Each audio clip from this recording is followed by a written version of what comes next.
Hey guys, tonight we begin with one of the most counterintuitive rules in medieval warfare. The man standing outside your walls trying to get in probably doesn't want to kill you. We're talking roughly 1000 to 1400 CE. The centuries when Europe, the Middle East and Central Asia were thick with castles and fortified cities, when siege warfare was the dominant form of military engagement, and when armies spent more time waiting outside walls than fighting through them. There was a whole economy built around what happened to you when those walls finally gave way. An economy built on capture, ransom, and the cold calculation that some lives were worth considerably more intact than dead. So before you get comfortable, take a moment to like the video and subscribe. But only if you genuinely enjoy what I do here, and let me know in the comments where you are tuning in from and what time it is for you. It is always fascinating to see who is joining us from around the world. Now, dim the lights, maybe turn on a fan for that soft background hum, and let's ease into tonight's journey together. So, let's set the scene. It is roughly the 12th century, somewhere in the middle of that long, uncomfortable era historians call the High Middle Ages, which is a generous label for a period that featured, among other highlights, no antibiotics, no sewage infrastructure, routine crop failures, casual violence, and the widespread belief that illness was caused by a dangerous imbalance of fluids inside your body. Great time. Really great time.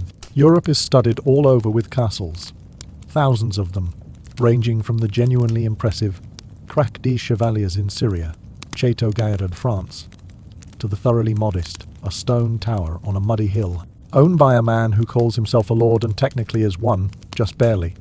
Every significant piece of land has one, or wants one, because in a world without police, without standing armies, without reliable central authority, the castle is the answer to the fundamental question of medieval governance. How do you make other people respect that something belongs to you? You build a large stone thing, you put armed men in it. You wait, and eventually someone comes for that castle. This is, historically speaking, almost inevitable.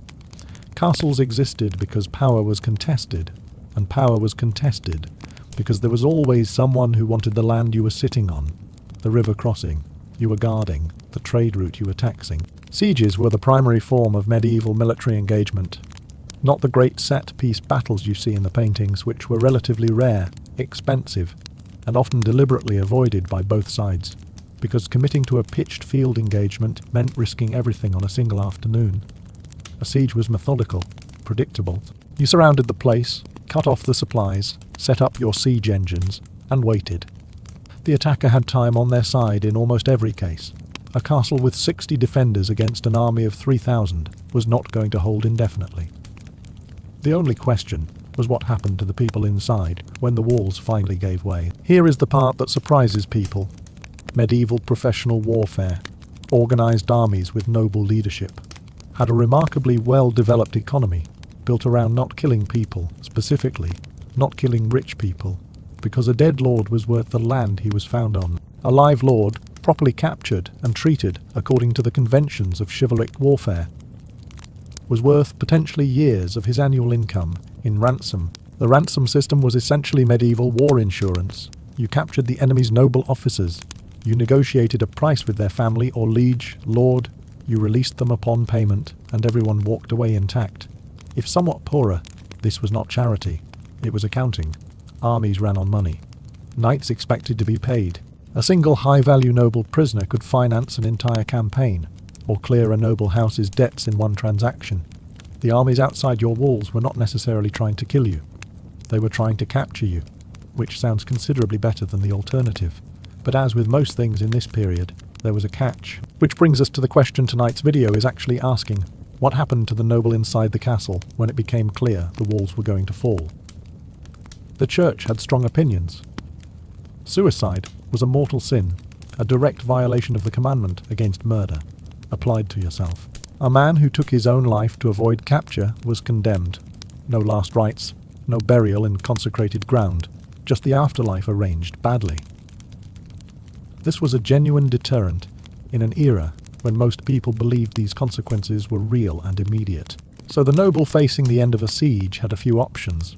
Negotiate a surrender before the walls fell, which was good. Surrender after the walls fell, which was worse but often survivable, attempt to fight his way out, which was frequently fatal, or do what the church explicitly said not to do, which was also fatal, with additional spiritual complications attached. Most nobles chose negotiation. Most were practical men who had invested considerable effort in staying alive this long, but the system had failure modes, specific, dramatic, well-documented ones.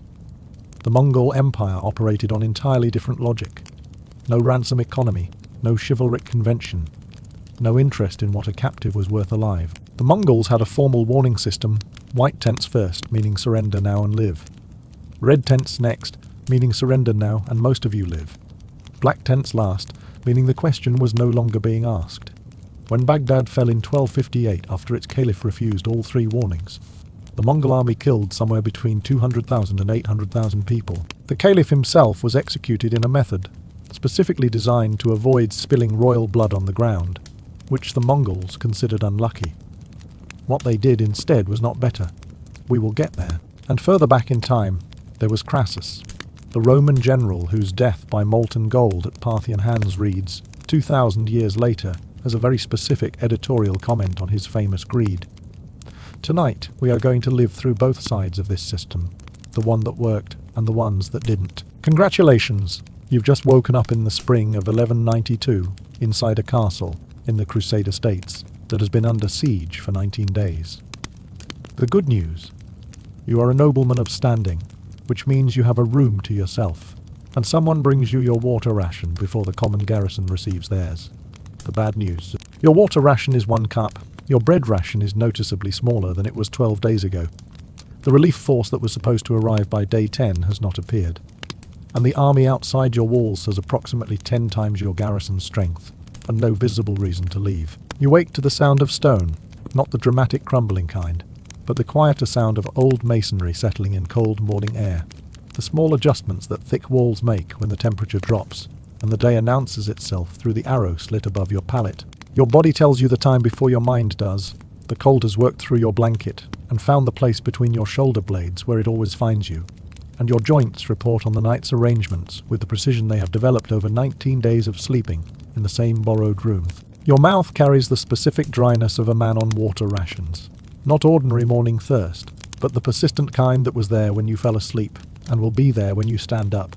A background fact your body has stopped arguing about and started simply presenting as a condition of existence. You lie still for a moment on a pallet that smells of tallow and old wool, and the accumulated human smell of a body that has worn the same clothes for too many consecutive days, and you listen to the sounds of the castle around you. Your chamber is smaller than it would be in your own hall, which is not your own hall, a thought you have approximately 12 times a day and have learned to set aside before it becomes something less manageable. The room belongs to the lord of this castle, who surrendered it to you out of the obligation. A host owes a guest of your rank, and the irony of this arrangement is not something you engage with before you have stood upright and found your balance. The fire burned down to ash in the early hours, and your breath comes in small, visible clouds. Against the far wall, your sword belt hangs on an iron peg, the scabbard catching the thin grey light from the arrow slit. Your boots are beside the pallet, cold, the specific inside, surface cold of leather that has spent a night on a stone floor. Everything in this room is cold in the way stone rooms are cold, not from the air alone, but from the walls and the floor, as though the cold is structural, as though the building generates it from the inside out, relentlessly and without opinion. Here is something worth understanding about castle sieges in the medieval period. They were designed by nature to take a long time.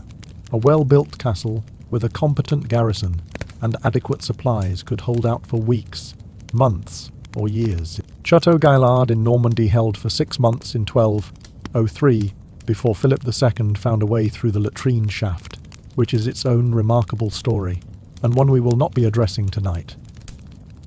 Kenilworth in England held for 9 months against Henry III in 1266. Harfleur, which features later in this story's broader context, fell after 5 weeks, only because disease gutted the garrison from the inside. The point of a siege was not to knock the walls down in an afternoon. It was attrition, the slow and patient reduction of the defenders' options. Surround them. Cut off the food. Cut off the water. Wait. And somewhere inside, a man who was confident 19 days ago is lying on a cold pallet in borrowed rooms, counting the days since water rationing began, listening for a relief force that has not arrived. The mathematics of a siege are not complicated. They are simply unpleasant to be the subject of. You stand, pull on your boots, and go to the arrow slit. The camp is east of you. Fires banked low in the early grey, pavilions pale against the churned dark earth. The whole encampment laid out with the particular organisation of a force, in no hurry whatsoever. You can count their tents from here if you want. You stopped counting on day 8, because the number had passed the point of being useful information, and entered the territory of being something else. The ditch they dug around their own perimeter is visible, even from this height, not to defend against a sortie, but to cut off any contact with whoever might theoretically be riding to your relief. Your water arrives with the same boy who brings it every morning, 14 years old, carrying the cup in both hands, with the focused care of someone who understood what water was worth approximately 3 days ago. You take the cup with both hands also, because the weight of carefully measured water makes you careful in return. You drink half, you hold the rest and look east. You descend to the hall. The stairs are worn smooth in the centre from a century of this same descent. This castle was built before you were born and will outlast you regardless of how the next few weeks resolve. And the worn stone under your boots feels like a comment on that, though not a useful one. The hall is populated with the morning routine. Men who slept along the walls doing the slow business of becoming upright. The fire in the central hearth fed back into life, and someone has produced the bread. Hard, grey, smaller than it was. On day 1, denser in the way rationed bread becomes dense when the good grain is spent. You can smell the smoke, and underneath it the cold, stone smell of the hall. Damp masonry, still air, the mineral smell of a room that carries cold the way it carries memory, all the way through, all the way down. The men near the fire acknowledge you correctly, without enthusiasm, with a specific face of people who have been managing for 19 days, and have gotten very good at it. The bread is your second thought right after the water. You eat it standing while your garrison commander delivers his report in the same flat tone he has used since approximately day 12. The voice of a man who has decided that information is just information, and that attaching feeling to it is a resource neither of you can afford right now. The provisions, the water level, the state of the curtain wall on the southern face where the trebuchets are pointing, the activity in the camp overnight, which was negligible. You receive each item as data rather than news, because news implies something has changed, and nothing has changed except the numbers, which continue their movement in the one direction they have been moving since day 1. The boy who brought your water is watching from across the hall with the expression of someone calibrating their fear level against the expression on your face. Because your face is currently the best information available to him about how worried to be. Shh, you finish the bread. You project calm. This too is the job. Here is something the romantic tradition of medieval history tends to leave out. The primary occupation of a noble inside a besieged castle is performance, not fighting. Fighting occupies a fraction of a siege, concentrated in assaults, sorties, and the brief intervals of actual violence that punctuate the longer intervals of waiting. The primary job is being seen to be calm when you are not calm, being seen to eat your reduced rations without visible comment, being seen to walk the walls with the expression of a man who is assessing the situation, rather than a man who has been assessing the same situation for 19 consecutive days, and has reached the same conclusion on all 19 occasions. You are the ranking person in this building. The garrison watches your face for information about how worried to be. Your composure is the most important tactical asset you currently hold. More important than the trebuchets you cannot answer. More useful than the reserves you cannot resupply. The garrison can survive almost anything better than they can survive watching a lord who has visibly stopped believing. So, you eat the grey bread. You walk the walls.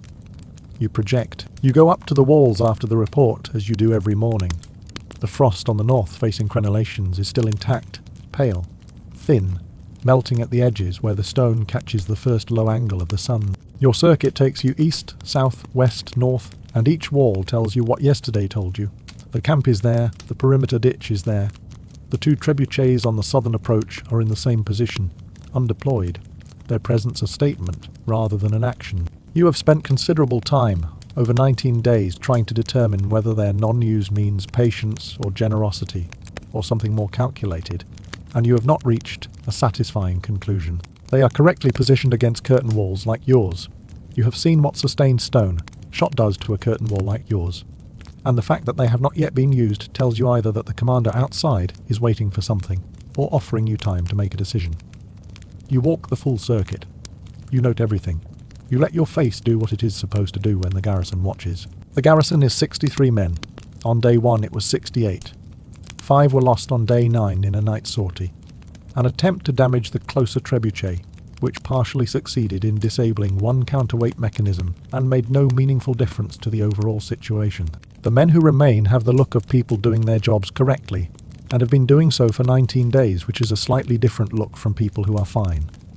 It shows in small ways, the efficiency without crispness in how they move, the correctness without warmth in how they acknowledge you, the careful stillness of the youngest ones who have decided to process the situation one day at a time, because the other approach is not manageable. They are professionals. They are doing what professionals do when they cannot change something by force of will. They maintain the routine, they do the work, and they check your face, approximately once an hour. You stand at the north wall for longer than the circuit requires.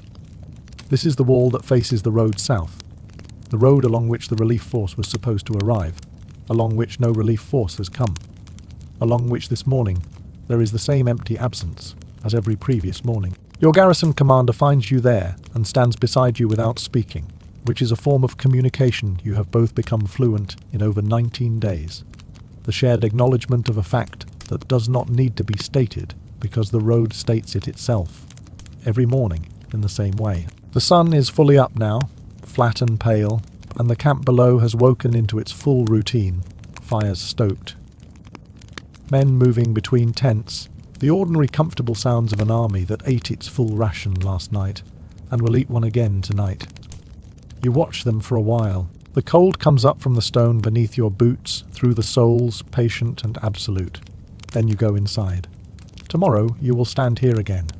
The road will tell you what it tells you every morning, and the day will begin the way this one began, with a cup of water, a smaller piece of bread, and another circuit of walls that are still standing, for now. The storeroom is in the lower level of the keep, and the stairs that take you down to it are narrower than the ones to the hall, and darker, and the smell reaches you before the light does.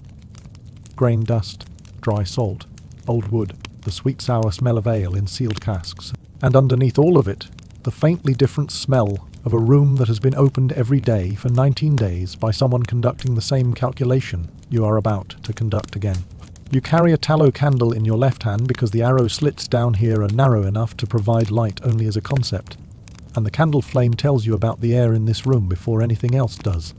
It burns steady and low, without the flicker that would suggest a draft, which tells you the cask seals are intact, which is the first good piece of information you have received since you woke up. Your steward is already here. He has been here since before you came down, which is how you know he knew you were coming. The grain is in sacks along the north wall, not as many as there were on day 1, and you do not need your steward to tell you the count, because you have been counting them yourself every morning since day 12, a habit you adopted when you noticed that the count and the steward's report were, very occasionally, not producing identical numbers. They produce identical numbers now. You run your hand along the nearest sack. Rough burlap dents, the grain shifting under the pressure of your palm with the sound of something settling, which is the sound grain makes when there is still enough of it to make that sound. The salted meat hangs from hooks on the far wall, wrapped in cloth gone yellow at the edges in the way cloth does in a cold damp room after 3 weeks. The water is in stone cisterns you cannot check visually, which your steward reports by weight, a method you have learned to trust, because the alternative is not trusting it, and that direction has nothing useful at the end of it. Here is something worth knowing about how a medieval castle prepared for a siege. Ideally, it prepared before the siege arrived. An experienced castellan, upon receiving intelligence that an army was forming, would immediately begin stocking grain, salted meat, dried legumes, hard cheese, salted fish, and above all water, via cisterns, or a reliable well inside the walls. The standard calculation was roughly 1 pound of grain per person, per Dalton Y, plus supplementary protein, and a competent quartermaster could extend the supply considerably by managing the ratios.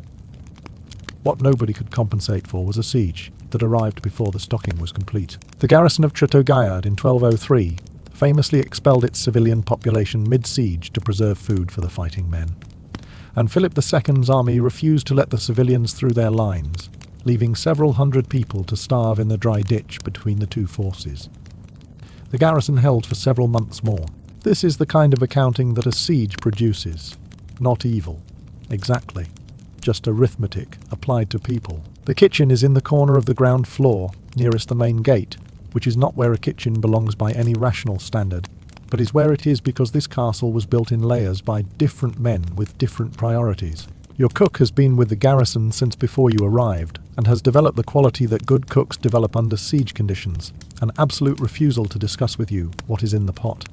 You know what is in the pot. And she knows you know, and the agreement between you is that neither of you says it aloud in front of the men who are going to eat it. The smell from the kitchen reaches the hall before the food does. Grain thick, heavy with rendered fat. The faint sweetness of dried legumes that have been soaking since yesterday in water, that could have been drinking water, and has been repurposed for cooking instead. A form of efficiency your body understands even when your throat does not appreciate it. The smell is not unpleasant. The smell is simply what the smell is now. The meal comes in wooden bowls, one per man, and yours is the same size as the others because you decided on day 4 that a larger bowl for the Lord was a luxury. The garrison's morale could not afford. A correct decision that your stomach has been revisiting periodically since day 10. The pottage is thick, thicker than it was on day 7 when the legumes were fresher, and the spoon comes away with effort, and the smell is mostly the dried herbs your cook added. Something sharp and faintly green that is familiar from before the siege, in a way that is almost worse than if she hadn't added them at all. Because familiarity is the thing that makes every absence most legible. You eat it in 12 spoonfuls, slowly, fully chewed, the portion counted before you begin. You have been eating this way since day 14. The bread comes after, the same grey bread as this morning, and you eat that too, and you do not look at the pot when you are done to see how much was left in it. Here is a thing, the history books assign clean numbers to that. The experience does not produce cleanly the decision point. Every siege that ended in surrender ended because someone inside did the arithmetic and concluded it no longer produced a survivable answer. The variables were always the same: food, water, men, days. And when they fell below a certain threshold, the negotiation began. What below a certain threshold meant depended on the lord, the garrison, and the terms being offered. Some garrisons held past rational calculation. The defenders of Chateauguayard ate their horses. Then their dogs before the walls finally gave way. The garrison of Calais held 11 months under Edward III in 1347, surrendering only when 6 leading citizens marched out with nooses around their necks, and were apparently spared only because the Queen intervened, one of history's more useful marital moments. The common thread in every case is that the decision to surrender was not made by people at full strength. It was made by people who had been losing incrementally and without drama for a long time. Your steward keeps the count in a small ledger that lives inside his coat, close to his body, not for warmth, you have come to understand, but because the ledger is currently the most important document in this building. He brings it to you after the midday meal, as he does every day, and you look at the numbers together in the way 2 men who already know the numbers look at numbers, confirming rather than discovering, because confirmation and discovery are different things, and you need the former. The column on the left is what you had on day 1. The column on the right is what remains. The space between them is 19 days. The space ahead of them, the projection, the arithmetic of days remaining. The number at the bottom that tells you when the conversation with the army outside needs to begin has no column yet. Both of you are already reading it anyway. Your steward closes the ledger without comment. You nod. He puts it back inside his coat. The men eat in shifts. First the watch that came off the walls at mid-morning, then the one going up at mid-afternoon, and you can see both groups from where you sit. What you have been monitoring since day 10 is not the amount they eat, but the pace. A garrison eating normally eats at the pace of men with options. A man with enough food is a man who does not need to finish every bite immediately, who can leave something in the bowl, who can talk between mouthfuls. A garrison eating rations eats differently, and you can read the shift, a focused attention to the bowl that says this is what there is. And when it is gone, there is not more until tomorrow, and tomorrow is a long way away. Your garrison is professional enough not to express this loudly. They are not professional enough to hide it entirely. You watch them from across the hall, and you let them think you are looking at something else. Here is where the siege economy becomes personal. The conventional account. Siege begins. Defenders hold. Terms are negotiated. Castle surrenders. Smooths over the specific undramatic process by which a man in your position arrives at the moment of decision. There is no single morning you wake up and think, "Today is the day I open the gates." There is instead a series of mornings, each slightly worse than the last, each narrowing the options a fraction further. The ledger narrows them. The water count narrows them. The state of the men narrows them. Somewhere in the narrowing is a threshold, not a visible line, not a dramatic moment, where the question changes from "can we hold?" to "what are the terms?" The commander outside knows this process. He has watched it before. He is patient because patience is the correct tactical choice, and because the man inside the walls will do the arithmetic himself, if given enough time and insufficient food. The afternoon passes the way afternoons in a siege pass, slowly, without new information. Your body is doing the thing it does after a partial meal in a cold room, not satisfied, not protesting, operating at a reduced register, the way a fire burns when you have fed it enough, but not enough to produce real heat. You make another wall circuit at the change of watch, mid-afternoon, and the camp is still there, and the trebuchets are still there, and the road south is still empty. Your garrison runs drills in the lower courtyard below the south wall, not because a threat is immediate, but because men who are not moving are only thinking, and men in this situation who are only thinking tend to think about the same things, which are not the things you need them thinking about yet. You watch the drills from the south wall for a while. The cold comes off the stone and through your coat, and you stay anyway, because your presence on the walls is the thing you have to offer right now, and you offer it. You go back to the storeroom before the evening watch. This is not part of your routine. Your routine has the storeroom in the morning, but you go anyway, alone this time, without your steward, without the ledger and its columns. You hold the tallow light up and count the grain sacks the way you have been counting them for the last week. Not because the number has changed since this morning, but because counting is different from reading a number in a ledger. Your hand is on the sacks. The grain shifts under your palm. The room has a different quality now than it had on day one. Less density, less smell, less of the particular fullness that a well-stocked storeroom has. When a siege has not yet happened to it, you stand in the low tallow light for a moment and count, and the number comes out the same as this morning, and you put the candle out and go back up the stairs to do the evening watch, and to eat the evening meal, and to hold your 1 cup of water in both hands in the dark before you lie down and do not fully sleep. The formal wall inspection happens every other day and takes approximately 2 hours, and you conduct it with your garrison commander and the man who served as the castle's master mason before the siege turned him into its chief engineer, which is the same job under different circumstances. He is a small man in his 50s with hands that look assembled from parts found in a quarry, and his inspection of the walls is different from yours. Yours is the inspection of a man looking for information. His is the inspection of a man looking for the thing that is going to fail before everything else does. You begin at the northeast corner, as always, because beginning at the same point in the same direction is the only way to compare today's wall to yesterday's, rather than to some partially remembered version of it. The morning cold has settled into the stone overnight, and you can feel the damp in it through your gloves.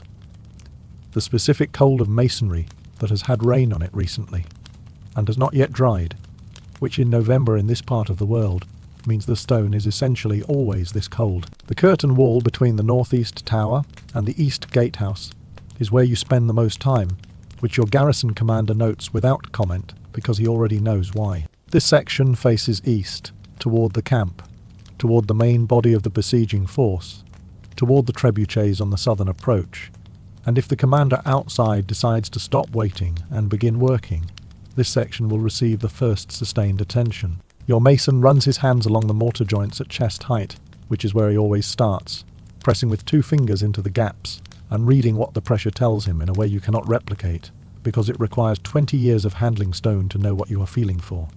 He has explained this twice. You understood the words and not the knowledge. Today he presses, pauses, presses again approximately 18 inches to the left, and says something under his breath to your garrison commander that you do not quite catch, and both of them move to the same section and do the same thing with their hands. Here is what a trebuchet can do to a curtain wall, because this is the information that determines how you spend what remains of the siege. A large counterweight trebuchet, properly balanced and crude, could hurl a stone of 100 to 300 pounds at a velocity sufficient to crack mortar, dislodge facing stones, and over repeated strikes begin the structural degradation of the targeted section. This was not a quick process.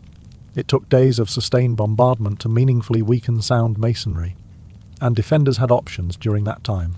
Repair work at night, filling gaps with rubble and timber.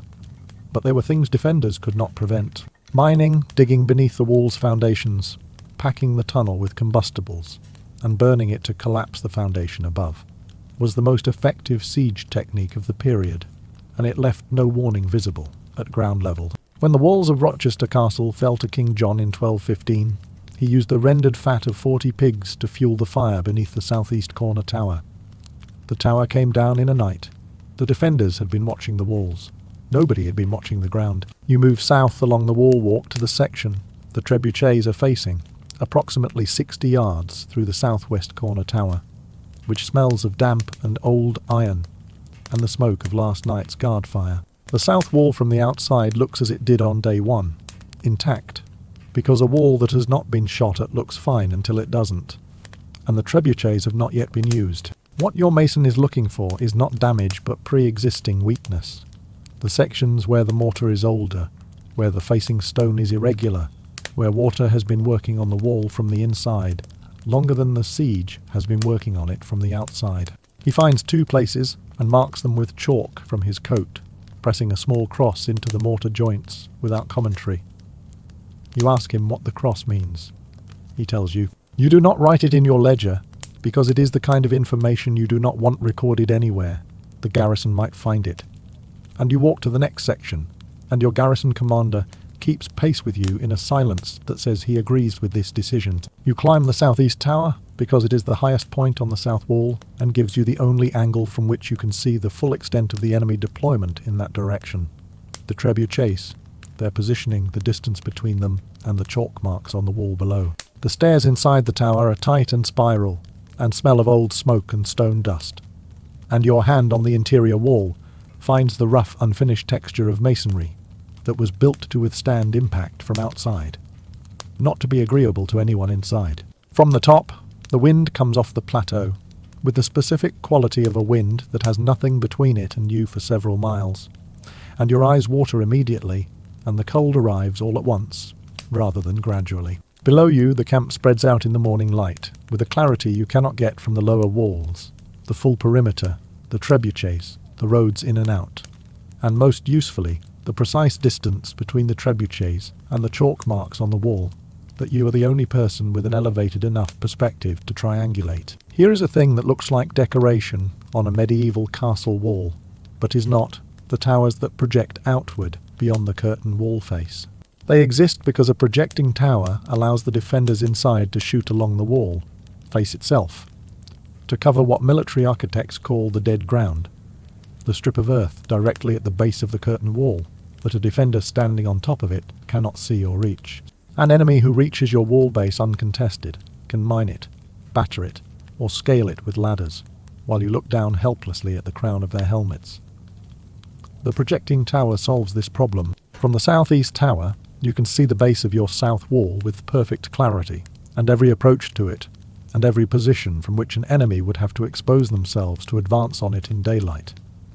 What the tower cannot solve is mining, which happens underground at night and announces itself only when the ground begins to move. You come down from the tower and find your mason waiting at the base of the internal stairs, wearing the expression he has maintained since approximately day 11. The expression of a man with information he is deciding how much of to share with the person who must act on it. You ask him about the chalk marks directly, which is the question he has been waiting for, and he answers in the careful language that craftsmen use when telling employers something they would prefer not to hear. Measured, qualified, specific about uncertainty. The mortar in those sections is not failing. It is not structurally compromised in its current state. However, his takes longer to deliver than everything preceding it.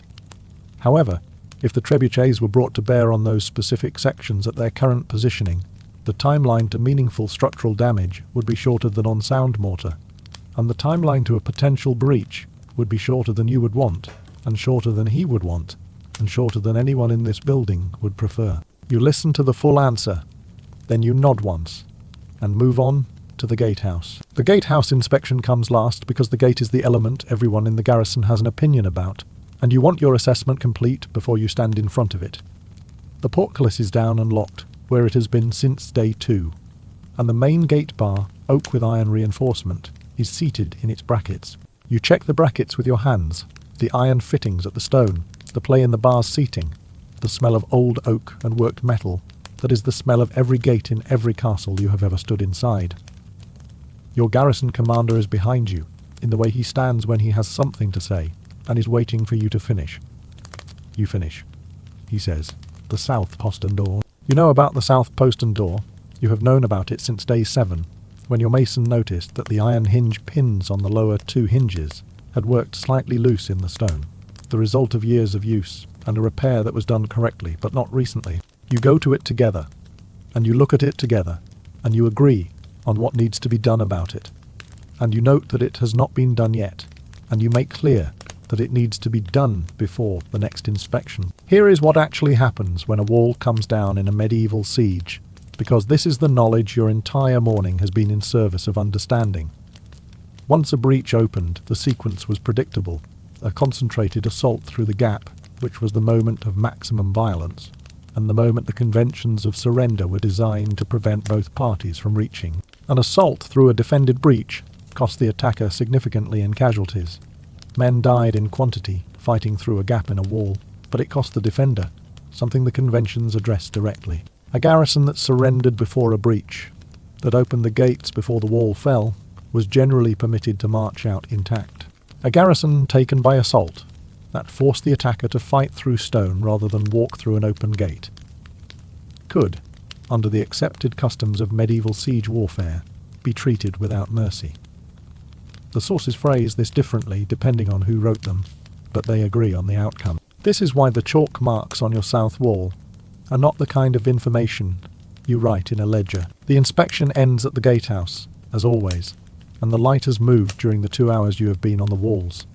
The trebuchets now in shadow, the camp behind them catching the afternoon sun. The shadows telling you that roughly half the available daylight is gone. You stand on the wall walk above the gate and look at the trebuchets with the specific attention you have been giving them for 19 days. The attention of a man trying to read an intention in an object that does not have one. They are at the outer edge of their effective range against your wall, which experienced commanders do not do by accident. An experienced trebuchet crew, at minimum effective range, is either poorly positioned or positioned there for a reason. You have been considering this question for 19 days.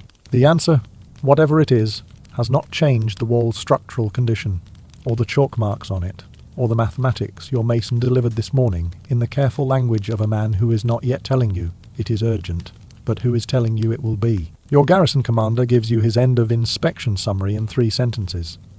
The number you agreed on because 3 is enough to carry the relevant information, and short enough that the nearby men do not catch it in full. The first sentence is about the wall. The second is about the water. The third is about the garrison's state, the indicators he watches at your request, the specific signs that distinguish men who are managing from men who are beginning not to. Today, all 3 sentences are variations on the same answer, holding for now in the specific sense of for now. That means tomorrow's sentences may be different. You nod.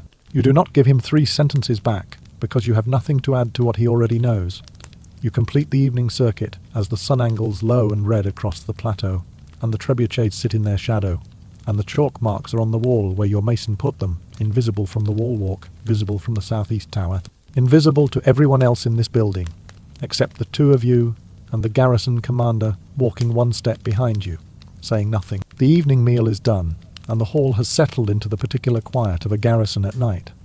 Men grouped near the fire, conversation low, and without topics that require energy, the specific sound of people conserving themselves. You have gone back to your chamber with a tallow candle and a piece of parchment you have been saving since day 14 for exactly this purpose. The writing desk is small, portable, left in this room by the castle's previous occupant, when he moved his household to the town. Another decision that seemed defensible at the time, and you set the candle at the left side, because you write right-handed, and the light needs to clear the shadow of your own hand. The quill is a grey goose quill, not a particularly good one. The tip already spreading from the humidity in this room. You trim it with the small knife from your belt. You look at the blank parchment. The fire you left in the hall is audible through the floor. The low creak of the building settling around it. The muffled sounds of men who have decided that tonight requires nothing more from them. You begin to write. The letter is addressed to your steward at your principal estate, which is the correct addressee for this kind of communication. Not your liege lord, not your family, but the man who holds the keys to the place where the money is and who has managed your affairs long enough to understand what a letter on rationed parchment from inside a besieged castle means without you having to explain it. Your hand on the quill is steadier than you expected when you imagined writing this letter, which you have been imagining since approximately day 10. The ink smells of oak gall and iron, sharp, metallic. The specific smell of administrative necessity, of the kind of business that the church conducts, and that noble households conduct, and that everyone involved pretends is entirely separate from the fighting. You write in the careful formal hand you learned as a boy, the hand that strips your writing of personality and replaces it with legibility, which is what this letter needs to be: clear, precise, readable by strangers, stating its business without emotional content that a stranger might interpret incorrectly. Here is how the ransom system actually worked. When a noble was captured in battle or during a siege, the obligation to pay ransom was both legal and customary. A debt the captive owed their captor, enforceable under the customs of war. The standard ransom for a knight of middling rank was roughly 1 year of his income from land, which sounds proportionate until you remember that most of that income had already been spent on the campaign that produced the capture. For high-value prisoners, the numbers escalated sharply. When Richard I of England was taken by Duke Leopold of Austria in 1192, the ransom set by Holy Roman Emperor Henry V was 150,000 marks of silver, approximately 3 times England's annual royal revenue. The English crown raised it through emergency taxation, church property levies, and the kind of financial creativity that only a royal hostage situation motivates. Richard was released after 14 months. His brother John, who had been relatively comfortable in Richard's absence, was required to stop being comfortable. The system worked. Expensive, humiliating, occasionally ruinous. And it worked. You are not Richard I. You are a man of standing with a castle you cannot currently defend, estates producing a respectable income, and a steward who knows exactly what that income is. The number you are writing is not arbitrary. It is the result of a calculation you have been conducting since approximately day 8, when you accepted that this letter was inevitable rather than precautionary. You are not writing the ransom you will ask to pay. You are writing your estimate of what the commander outside will ask for you. He will have assessed your horse, your armour, the quality of your sword, the number of retainers you arrived with, and whatever his scouts gathered before the walls went up. You are trying to determine what he thinks you are worth, because the answer to that question tells you what he plans to do with you, and what he plans to do with you is currently the most important open question in your life. You write the number, you look at it for a moment, you write the next sentence. The letter, once written, has a specific and immediate problem: it cannot be sent. The perimeter ditch around the besieging camp was designed precisely for this, not only to stop sorties, but to prevent any communication moving in or out without going through a checkpoint the other side controls. You have one man in the garrison who is small enough, fast enough, and sufficiently without urgent family obligations to attempt it. You spoke to him on day 15. He said he would go whenever you said go. You have not said go, because the attempt carries a substantial probability of failure, and a letter explaining your ransom expectations is information your captor would find very useful. A letter detailing your expectations that is intercepted before negotiations begin is a letter that has done his work for him. You seal the letter with your ring. You place it in the drawer of the small desk. The problem of sending it will either resolve itself or become irrelevant. You have not yet determined which of these outcomes is preferable. Here is the number that clarifies how seriously medieval Europe took the ransom economy. 3 million gold thegas. That was the sum demanded for Jean II of France after the Battle of Poitiers in 1356, when the English under Edward the Black Prince captured the French king in the field, an outcome so consequential that the English had to manage a dispute among their own soldiers over who had the right to him, because the right to ransom the King of France was worth more than most men would earn in a lifetime. Jean was held in England in conditions appropriate to his rank. Comfortable, expensive to his captors, the subject of ongoing negotiations, while both sides deliberated over the sum. He was eventually released on condition that his son remain as hostage while the instalments were paid. When his son escaped, Jean voluntarily returned to English captivity, because the alternative violated his honour. He died there in 1364, still technically a prisoner, still being hosted for dinner, still the subject of financial negotiations that had been running for 8 years. The system produced this outcome. The system considered it correct. The letter is in the desk drawer. You are on the edge of your pallet in the dark, not looking at the desk. The room is too dark to see it, but aware of its direction.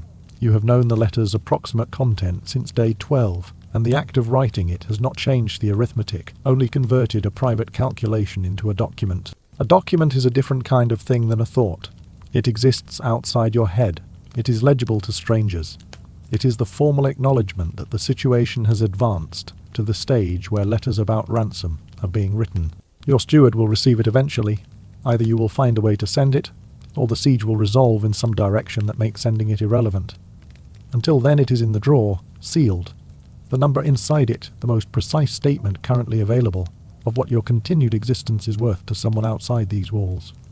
You find this thought neither reassuring nor distressing. You find it, at this stage, simply accurate. Your garrison commander knocks after the evening watch is set, as he does most nights, for the informal version of the daily report. The things that don't fit into 3 sentences.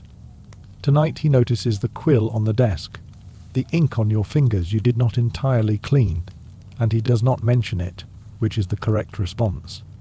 You do not mention it either. You discuss instead the riders that came in from the South Road around the second afternoon hour. Not the way merchants ride in November, and not the usual supply pattern you have been tracking. You discuss the fact that the trebuchets were briefly covered and uncovered during the same period, observed from the southeast tower by the garrison commander himself, who happened to be there. You discuss what covered trebuchets and arriving riders might mean together, taken as a single set of information rather than 2 separate observations. Both of you reach the same conclusion. Both of you say nothing about the conclusion, because saying it aloud converts it from an assessment into a fact, and neither of you is ready to treat it as a fact tonight. Here is something the ransom system required that the accounts tend to skip over: paperwork. The formal process of noble ransom was extensively documented. Initial terms, the parole agreement, the installment schedule, the sureties provided by both parties. A parole was a sworn promise on your honour not to escape while negotiations proceeded, enforceable by the social system that made your rank what it was. A noble who broke his parole was disgraced in a manner more damaging than capture itself, because it destroyed the foundation of the system that made nobles worth capturing in the first place. This is why Jean II returned voluntarily to England. This is also why Henry VI's order to execute French prisoners at Agincourt in 1415, a decision made under perceived tactical threat to his flanks, horrified his own nobility and remained a source of controversy in the chronicles for decades. The ransom system had social weight that transcended individual battles. Its exceptions, and the exceptions existed, were the ones that required explanation, apology, and careful framing in the sources. The rule was capture. The exceptions were what people wrote home about. The camp outside settles for the night. Fires banking down, movement between tents slowing to the particular rhythm of a large force making its transition from wakefulness to sleep. Your window shows a band of orange along the southern approach. The trebuchets invisible in the dark, but present the way large objects are present. In darkness, you know exactly where they are. Your body runs its nightly inventory. Not quite hungry, not quite comfortable, the specific balance of a system that has been operating below its required inputs for 19 days. You lie on your pallet with your arms at your sides, and your eyes on the ceiling. You cannot see, and your mind on the number in the desk, and on the riders who arrived this afternoon, and on the covered trebuchets, and on the 3 sentences your garrison commander delivered tonight, which were the same 3 sentences as yesterday, except for 1 word in the 3rd sentence that was different, and the different word was not better than the word it replaced. Sleep comes the way it comes in a siege, not rest but a suspension of the problem. The same problem that will be present in the morning in the same form, having made no progress, while you are unconscious. Your body offers you 4 or 5 hours of the thin, unrestful kind, the kind that addresses the tiredness of your muscles and leaves everything else exactly where it was. You wake before the light, as you always do now, into immediate and complete awareness of where you are and what day it is, without the moment of ordinary morning confusion that people with sufficient water and food and no trebuchets apparently still have. The room is dark. The desk is in the direction you know the desk is in. The drawer is in the desk. The letter is in the drawer. The number is in the letter. Outside the walls, the men who will eventually be asked to respond to that number are sleeping full and warm, and the riders who arrived yesterday afternoon are in a tent somewhere in that camp, and whatever they carried with them is now in the hands of the man who has been patient for 19 days, and who has, you are increasingly certain, just been given a reason to stop being patient. You are on the south wall before the morning bread, which means before you intended to be, because the change in the camp was visible from your chamber window before you had finished dressing. Not a dramatic change, not formations moving or trumpets, but the subtler change that only becomes obvious when you have been watching the same scene every morning for 20 days and have learned what normal looks like. The trebuchet crews are active, not firing. The machines are not aimed, the counterweights unloaded. But the men who service them are moving around the machines in the purposeful way of people who have been told to be ready, rather than the routine way of people maintaining equipment they do not plan to use. You watch them for approximately 5 minutes before your garrison commander arrives beside you. In those 5 minutes you count the men, note their distribution, and reach a conclusion about what the riders from the South Road brought yesterday. Your conclusion is the same one you arrived at twice in the night, while lying on your pallet, not sleeping, and it is not reassuring. The camp has a quality this morning distinct from the 20 mornings before it.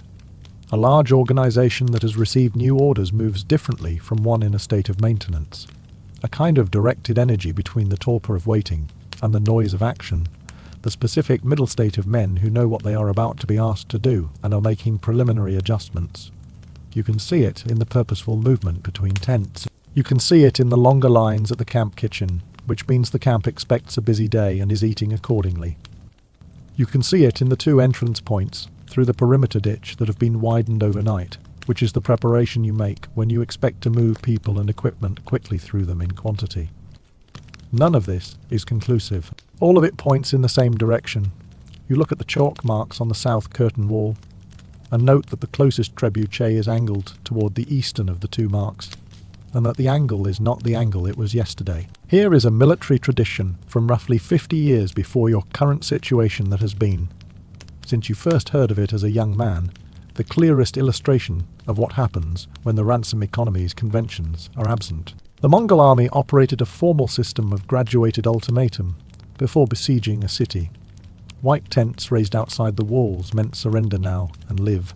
Garrison spared, city intact, terms manageable. If the city refused, red tents appeared, meaning surrender now and the garrison dies, but the civilians are spared. If the city refused again, the black tents went up. The black tents meant the question was no longer being asked. Whatever came next was not subject to negotiation. This was cruelty organized into a system with its own logic. Maximize compliance. Minimize enforcement cost. The system's effectiveness required that each stage mean exactly what it said without exception. White tents that sometimes lied would be ineffective tents. When the black tents went up, they meant what they said, because a system of warnings that makes exceptions is merely a system of suggestions. And suggestions were not what the Mongols were, in the business of making. The army outside your walls has not raised coloured tents. This is not, in itself, reassuring, because the tent system is a Mongol practice, and the army outside is not a Mongol army. But the principle, the architecture of ultimatum, the formalized communication of escalating consequences, is not uniquely Mongol. Every besieging commander communicates his intentions in some form. The form varies. The content is the same. There is a point at which continued resistance costs more than it saves, and the commander's job is to convey that point clearly enough that the person inside the walls reaches the correct conclusion before the enforcement is required. Your commander has been patient for 20 days. The riders gave him something yesterday, The trebuchet adjustment is the form his communication is currently taking. You have been reading it for the last hour, and the conclusion you keep reaching is identical. His patience has acquired a deadline. The deadline is not visible to you directly. The trebuchet crew is its most legible expression, and they are now angling 3 degrees east of where they were yesterday. Your garrison commander arrives beside you and stands in the way he stands when he has observed the same things you have, and is waiting to see if you have reached the same conclusion. You have. You discuss it in the abbreviated language the two of you have developed over 20 days. Not the full sentence, the formal report, but the shorthand of 2 people who share the relevant context. You discuss the trebuchet adjustment. You discuss the widened entry points. You discuss what the riders most likely brought. Reinforcement confirmation. A supply convoy scheduled. Possibly a letter about the timeline of this siege from a higher authority. Possibly all 3. Your garrison commander has been in more sieges than you have. You can read in the way he holds himself this morning the specific quality of his attention on the trebuchets, that he recognizes this stage. You ask him how long. He gives you a number.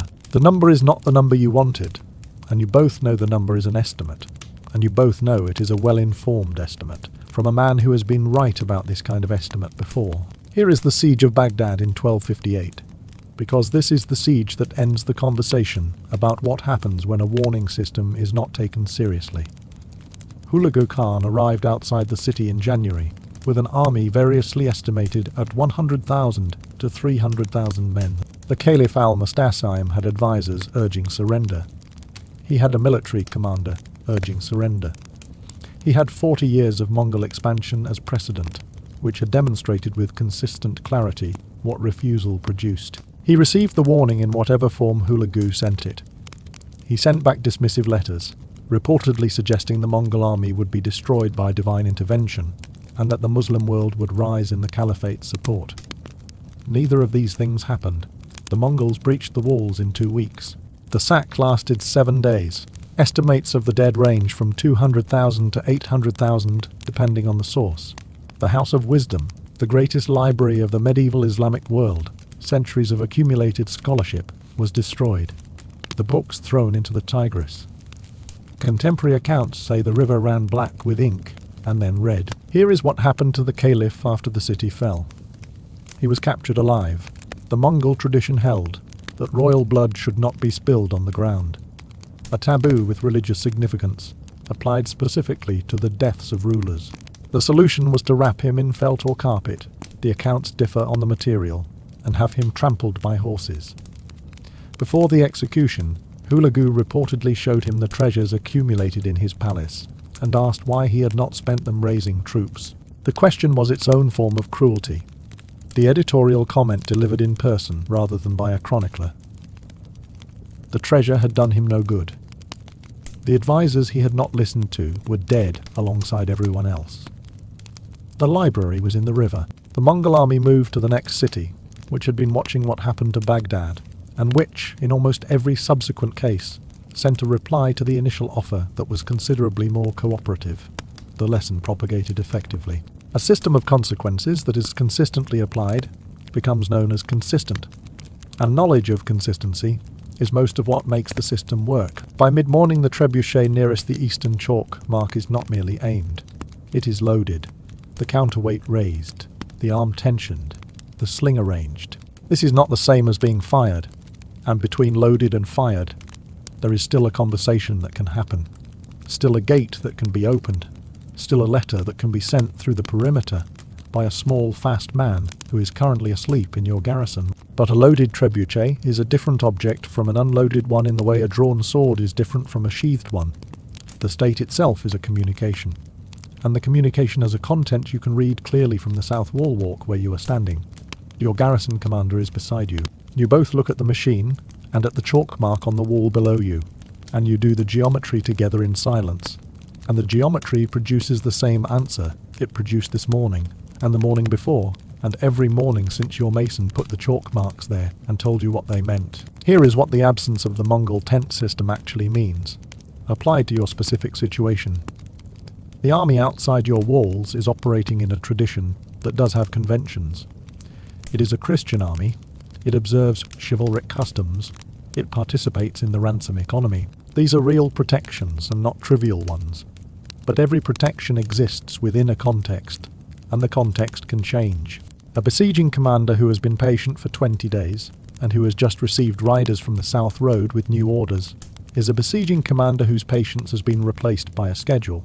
And a scheduled commander is a different kind of problem from a patient one. The conventions of chivalric siege warfare protect you best when the commander outside wants to preserve them, when capture and ransom serve his interests better than assault and ruin. When his interests change, the protections do not disappear exactly, but they become thinner, more dependent on goodwill, more contingent on the specific man holding the command outside your walls, rather than on the system he operates within. You think about this while watching the trebuchet crew check their machine for the second time since mid-morning. You go back to your chamber at midday and open the desk drawer and take out the sealed letter. You look at it for a moment, your seal on the wax, your steward's name in the formal hand, and you make the decision you have been postponing since day 15. You call for the man who said he would go when you said go. He arrives with the expression of a man who has been ready for 5 days, and has been maintaining the posture of someone who has not been thinking about it. You give him the sealed letter. You give him the route, the timing, the section of the perimeter ditch your garrison commander identified on day 17 as the most likely night crossing point. You give him the second letter, unsealed, abbreviated, addressed to whoever commands the nearest force on the road south, saying nothing about ransom and everything about the military situation as you currently understand it. He puts both letters inside his coat, next to his skin. He does not ask question. He goes to his blanket to sleep, because he will leave after midnight, and sleeping is the correct preparation for a man who needs to be quiet and fast in the dark. The evening is quiet in the way evenings are quiet when something is about to change. Not dramatic stillness, not foreboding, simply the ordinary quiet of a November night that contains, if you are listening carefully, the sounds of a trebuchet crew keeping their machine in readiness, rather than standing it down. Your garrison commander confirms it at the final watch change. They did not unload. A trebuchet left loaded overnight is a trebuchet whose operator has been told to be ready at a specific time that may be before dawn. You digest this and add it to the arithmetic running since the riders arrived. A loaded machine angled at the eastern chalk mark, widened perimeter entry points, a man asleep with 2 letters inside his coat, and a calculation your garrison commander ran for you this afternoon, whose result you have been sitting with ever since. The road south is empty. The campfires are banking down. Somewhere in a tent in that camp, there is a man who has been patient for 20 days and who has a schedule now, and who loaded his trebuchet and left it loaded, which is the closest thing to a coloured tent that your particular situation has produced. The man with the 2 letters leaves at the 2nd hour after midnight. You hear him go, not his footsteps, which are quiet enough, but the specific sequence of sounds that a night departure produces. The creak of the postern door, the brief cold draft that finds its way up through the floor to your chamber, the silence that follows the draft and means the door is closed, and he is on the other side of it, and whatever happens next is no longer inside this building. You lie on your pallet in the dark and run the calculation one more time, the way you have been running it since you handed him the letters, the route he will take, the timing, the section of the ditch, the guards on the perimeter at that hour, according to your garrison commander's best estimate. Your hands are on your chest in the dark, and your eyes are open, and your mouth is dry with the dryness. It has been for 20 days, and the ceiling above you is invisible, and the castle around you is quiet, and somewhere outside that quiet the camp is winding down toward its lowest hour. You listen. You hear nothing useful. You do not sleep for a long time. The morning comes without news of whether he made it, which is the only possible morning outcome. If he was caught you would have heard probably, and if he succeeded you would hear nothing for days or weeks. And the silence of this morning is therefore either good news or the absence of bad news. And you have been in enough difficult situations to know that the distinction between those two things matters less than it should. Your garrison runs its routine. You run your inspection. The trebuchet is still loaded and has not fired, which is the most important fact of the morning, and the one you spend the most time with on the south wall, looking at it from the wall walk with the focused attention of a man trying to determine what patience means when it comes packaged with a loaded war machine. Your mason walks beside you without speaking. He marked the wall 16 days ago. You have both been watching the trajectory from the trebuchet to the chalk mark for 16 days, and neither of you has said the number aloud. And you do not say it this morning either. Here is what the church actually taught about suicide, because this is the theology that has been sitting at the back of your mind since approximately day 15, and that will sit there with increasing insistence as the days continue. The prohibition was not ambiguous. St. Augustine, in the 5th century, established the formal argument that would govern Christian thinking on the subject for the next millennium. Suicide was murder, applied to the self, and therefore violated the commandment against killing.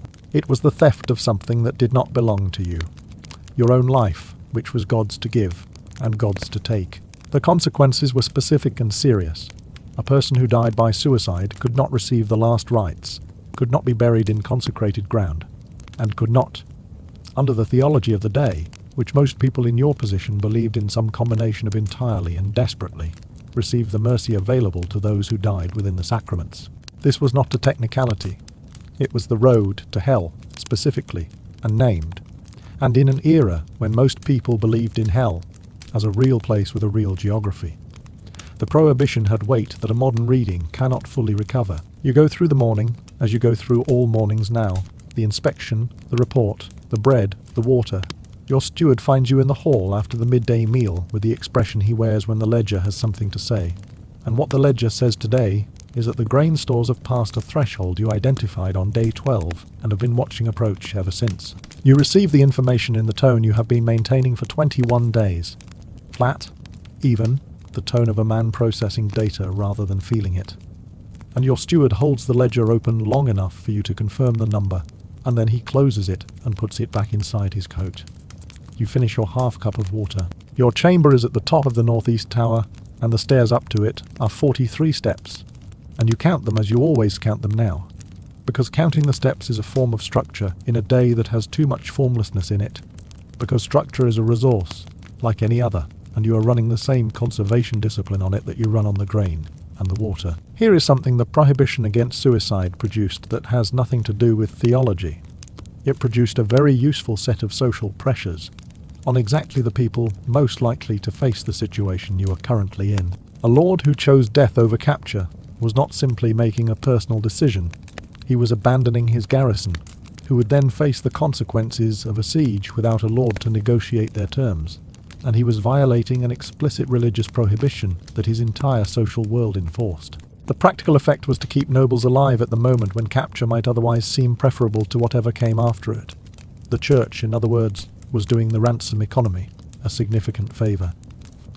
A noble who could not die without damnation was a noble who could be sold back to his family. The prohibition and the financial system reinforced each other so precisely that you might almost suspect they were designed together, which they were not, but which is the kind of coincidence that makes medieval institutions seem more coherent than they actually were. Here is the specific theology of last rites, because this is what the prohibition was actually protecting.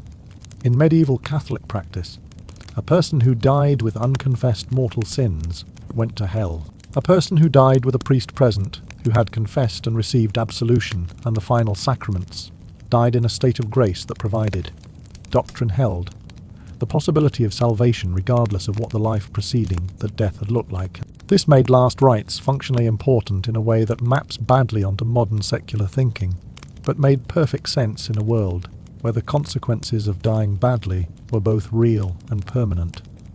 Warriors who expected to fight knew this. They brought priests to battles.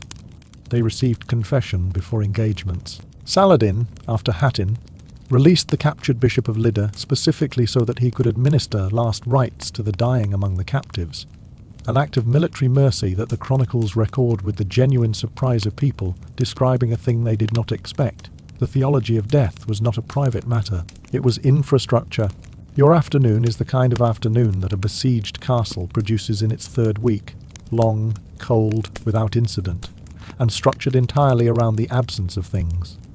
The absence of the relief force, the absence of news from the man with the letters, the absence of any change in the loaded trebuchet's status. You walk the circuit at the 3rd hour and at the 5th hour. You watch the camp from the southeast tower at the 2nd hour and at the 4th, looking for the pattern that the rider's arrival disrupted, trying to determine whether the camp has settled back into patience, or whether the loaded trebuchet is the leading edge of something that is now on a schedule. Your garrison performs its routine with the specific quality that a garrison performs its routine in the 21st day of a siege, correctly, professionally, with a particular blankness of expression that your people have adopted as a collective strategy for managing the fact that the expression underneath the blankness is not one you want visible on the wall walk. Here is the exception that the theology made, because no theology worth its institutional weight exists without exceptions, and this one is relevant to your situation. The prohibition applied to deliberate self-killing, the sword fallen on, the leap from the wall, the poison taken before the gates opened. It did not apply, at least not in the clearest readings, to a man who died fighting, rather than surrendering. Dying in battle was not suicide. Even if the battle was untenable, even if the man who went back through the breach knew he was not coming back. This distinction mattered enormously to people in your position. The path that avoided damnation, while also avoiding capture, was not unavailable. It simply required choosing a sword, rather than a window. The Chronicles are full of men who made this choice, and the Chronicles honour them for it, and the families left behind received the body in consecrated ground, and grieved in the appropriate register. What the Chronicles are more sparing about is the question of what happened to the garrison, when the Lord chose that path instead of the path that left someone alive to negotiate their terms. You eat the evening meal in the hall, the same pottage, the same grey bread, and you look at the 63 men who eat it with you, and you do the specific calculation that the afternoon has been building toward. Not the grain calculation, which your steward owns, but the other one, the one that runs in a different column from provisions and water and the state of the mortar. Your garrison is 63 men. They are professional. They have managed 21 days correctly. They have wives and children and obligations, and the kind of investment in continued existence that 63 men with families generally have, and the decision about what happens to them when the gates open is not, in any version of the available options, a decision that belongs entirely to you.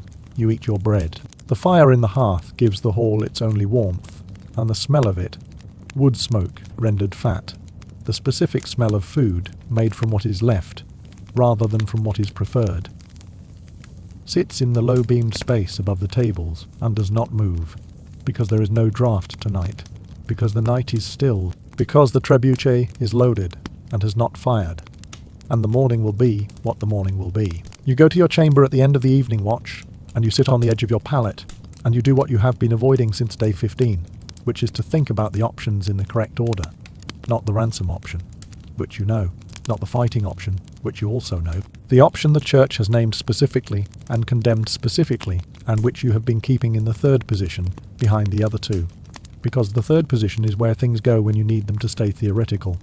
Your chamber is cold. The tallow candle has about 2 hours of light left in it. The desk is where it always is. The drawer empty now.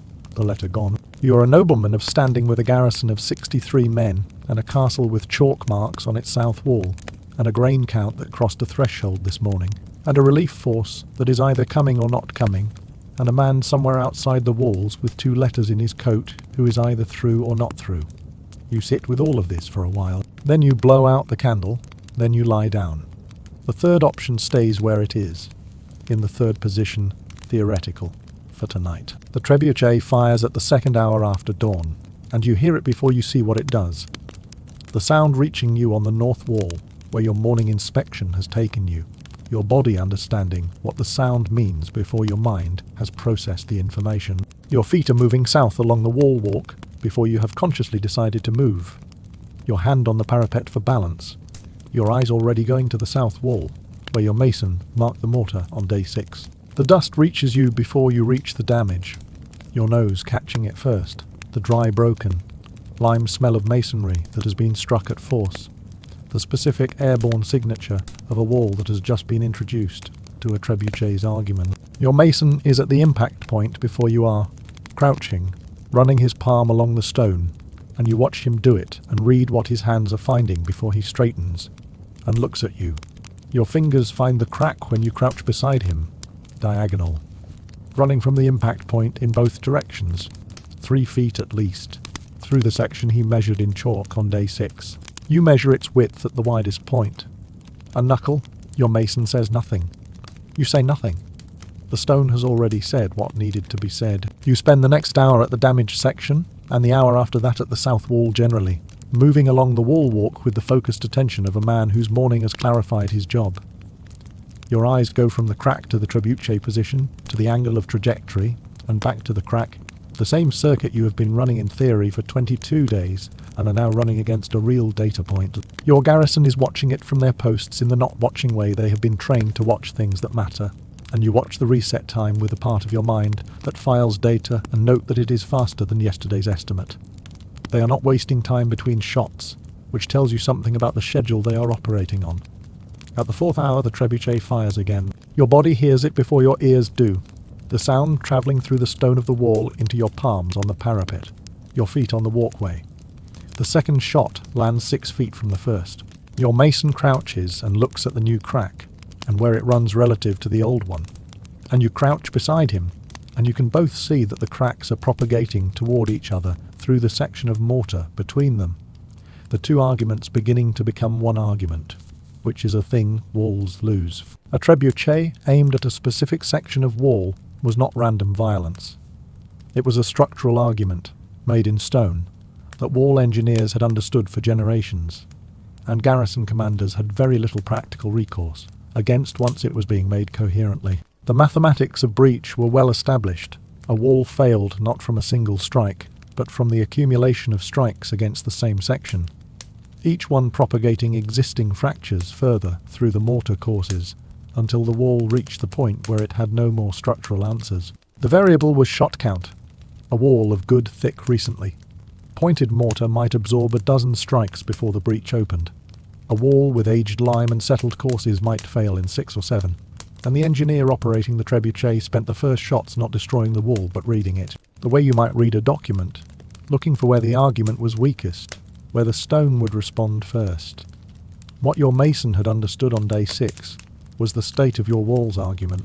What the trebuchet engineer was now establishing, by placing 2 shots 6 feet apart through the same section, was that he had read the same document and arrived at the same conclusion, which is the kind of agreement between opposing parties that nobody in a siege wants to reach. The midday circuit takes you around all 4 walls in the order you have been doing it for 22 days.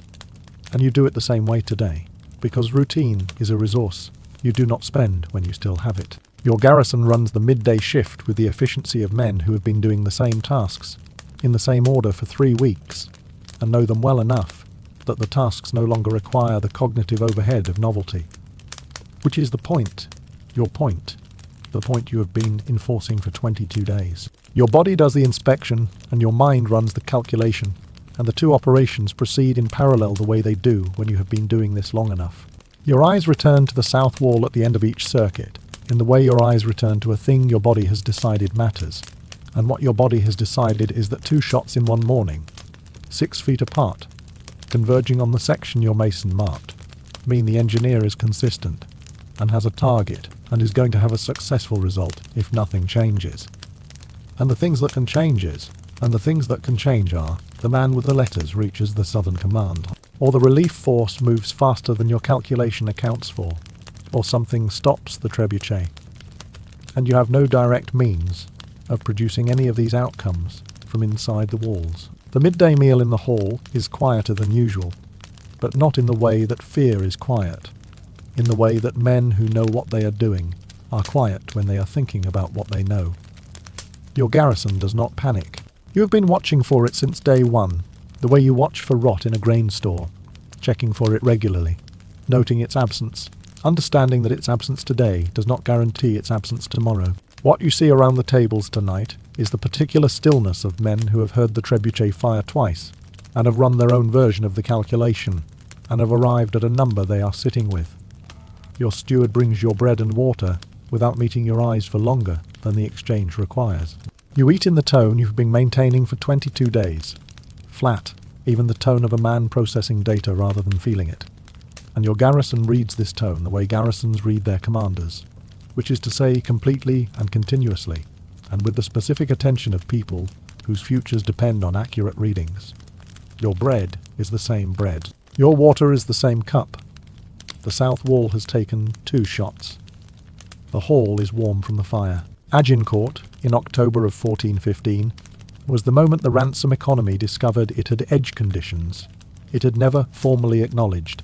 The French force that arrived outnumbered the English 3-1, and by mid-morning the archers in the mud had produced a situation where several thousand French knights were prisoners, disarmed, standing in the care of English soldiers, already calculating ransoms. The most valuable business transactions most of those men would ever complete. Henry V received word of a French attack on his baggage train to the rear. He ordered the prisoners killed. His knights refused, and their refusal was not merciful but financial. Killing your prisoner is the most expensive thing a medieval soldier could do short of losing his horse, and the men holding those knights had just secured the equivalent of several English manors each. Henry threatened to hang any man who disobeyed. The executions were carried out predominantly by the archers, who had less financial stake in the outcome. The French dead at Agincourt included men who had surrendered correctly, disarmed appropriately, and were in the process of waiting for the ransom calculations to begin. The chroniclers who recorded the order did so with the specific register of people, describing an event that broke a rule they had assumed was foundational. Not because the rule was moral, but because the rule was profitable. And profitable rules do not usually get broken by the people who profit from them. Your afternoon has the quality of an afternoon spent being deliberate, which is a different quality than the previous 22 afternoons, in the way that a tightened bowstring is different from a slack one. The same components, more load. You walk the south wall at the 3rd hour and run your fingers along the morning's damage again, and note that the crack has not widened visibly since noon, which tells you something about the mortar composition and the rate at which the damage is propagating, which you file alongside everything else. Your mason walks the section without being asked and crouches at the lowest course, and rises and walks beside you without speaking. And you have worked with him long enough to know that silence about what he found at the lowest course is a particular kind of silence. At the 5th hour you stand at the southeast tower and look south, toward the road you cannot see from here, in the direction of the southern command, and your eyes give you nothing useful, which is the same thing your eyes have been giving you for 22 days. Your water at the 5th hour break is the last of the morning allocation. Your mouth does not complain about this because your mouth has learned not to. What Agincourt established for military history was that the ransom economy's protection of noble lives was conditional on battlefield conditions that remained within its normal operating parameters, and that when conditions departed from those parameters, the protection could be suspended by a commander willing to accept the financial and ethical cost of the suspension. The French nobles who were executed had done everything the system required. They had surrendered at the appropriate moment, in the appropriate manner, to appropriate captors. The system had received their surrender and confirmed it, and begun the process that led to ransom negotiations and the comfortable captivity the system promised. Then a logistical threat changed the commanding officer's calculation, and the calculation that had been running their survival became secondary to the calculation about the rear guard, and the system that protected them ran out of road. The subsequent legal and chivalric arguments persisted for years. The French appealed to every court that would hear them, and the arguments were substantive, because the precedent was genuinely ambiguous. And ambiguous precedents in the ransom economy were the kind of thing that entire careers in ecclesiastical law had been built on resolving. Henry maintained the decision was militarily necessary. He was probably correct. The men who died in consequence of that correctness were also correct to call it a violation. Both of these things were true simultaneously, which is usually how the edge conditions of a profitable system reveal themselves. You go to your chamber at the end of the evening watch, and you stand at the window rather than sitting. The window that faces south, the direction the man with the letters took, the direction you are waiting for news from, the direction a relief force would come from, if a relief force were coming. Your hands are on the cold stone of the window frame, your palms registering the temperature that stone holds after it has given back the day's warmth, and the night outside is the specific dark of a night with cloud cover, moonless, textureless, the camp invisible except for its banked fires. Your calculation runs itself without prompting. 46 hours since the man departed. 2 shots this morning, the crack propagating between 2 impact points through the section your mason identified on day 6. The grain at the threshold, it crossed 4 days ago, the trebuchet on a morning schedule. The 2 letters in a coat somewhere on a road in the dark. Your fingers are cold where they have been on the stone too long. You do not move them. You look south at the road you cannot see, at the fires you can barely see, at the darkness that is the same darkness as last night and the night before. And you run the calculation one more time, the way you have been running the calculation for 22 days. And the calculation gives you what it has been giving you, which is a set of numbers and a set of unknowns. And the numbers are precise, and the unknowns are not. The trebuchet fires its third shot on the morning of the 23rd day, and you are already on the south wall when it fires because you went there before the second hour, before the inspection, before the bread, which tells you something about where your body has decided the morning's priorities are. Your feet know the south wall now, in the way your feet know a staircase. You have climbed 100 times, without looking, without measuring, finding the parapet by memory. The shot lands and the sound arrives, and your eyes are already at the section when the dust rises, and this time you do not need to crouch to find the crack because you can see it from standing height, which is a data point. 3 feet has become 5. The diagonal line that ran between the 2 original impact points has opened, and the face of the wall to the left of it is sitting 3/4 of an inch, displaced from the face to its right. A misalignment you can see with your eyes without putting your hand on it, and your hand goes on it anyway, because your hands have been running this calculation longer than your mind has. The displaced face is loose against your palm in the specific way that a thing held together primarily by habit is loose. Your mason stands behind your left shoulder and does not say the word. What 3 shots have done to your south wall is not a breach, not yet, but it is a commitment, and you have been around siege engineers long enough to know the difference between a wall that is absorbing punishment and a wall that has accepted a conclusion. The mortar in the section your mason marked is old. You knew this on day 6, and the specific failure pattern in old lime mortar is not a crack that widens gradually but a coarse collapse that proceeds slowly until it proceeds all at once. And the face displacement you are looking at now is the beginning of the all at once phase, rather than the end of the gradual phase. Your mason measures the displacement with the edge of his thumb and shows you the measurement without speaking, and you nod, and he nods, and you both stand there for a moment longer, looking at what your wall has decided to do, in the way that 2 people stand at the edge of a decision that has technically not been made yet, but that both of them know has been made. The trebuchet is being reset across the open ground. Your eyes find it automatically, doing the reset calculation, and the reset calculation gives you the number you do not want, and that you already had. The formal surrender of a besieged castle in the 12th century was not an informal thing. It was a protocol, with specific procedures and recognized stages, and a set of legal and conventional obligations on both sides that the participants understood, at least in outline, going in. The process began with a request for parley, a herald sent out under a flag of truce to indicate willingness to discuss terms, which was received by the besieging commander and answered with a reciprocal flag which established the conditions for a meeting, which happened either between heralds or between the commander and a representative of the besieging force, depending on the relative status of the parties and the tactical situation. Terms in such a parley were not unlimited. Convention had established what was typically offered and what was typically accepted, which provided a framework that kept negotiations from becoming indefinite. The garrison commander who sent a herald was not surrendering. He was opening a conversation about the conditions under which he might surrender, and the besieging commander who received the herald was signalling willingness to have the conversation, which was itself a concession of a kind, since it acknowledged that the siege might end in something other than assault. Both parties understood what they were doing. Both parties had done it before, or had seen it done, or had read about it being done in the chronicles, which served in the medieval military world as much of what we would call professional training. Your steward finds you in the hall after the morning inspection and brings you the ledger without being asked, which means he has already done the calculation and has decided you should see the number today rather than when you ask for it. You take the ledger and you look at the number and you hand it back.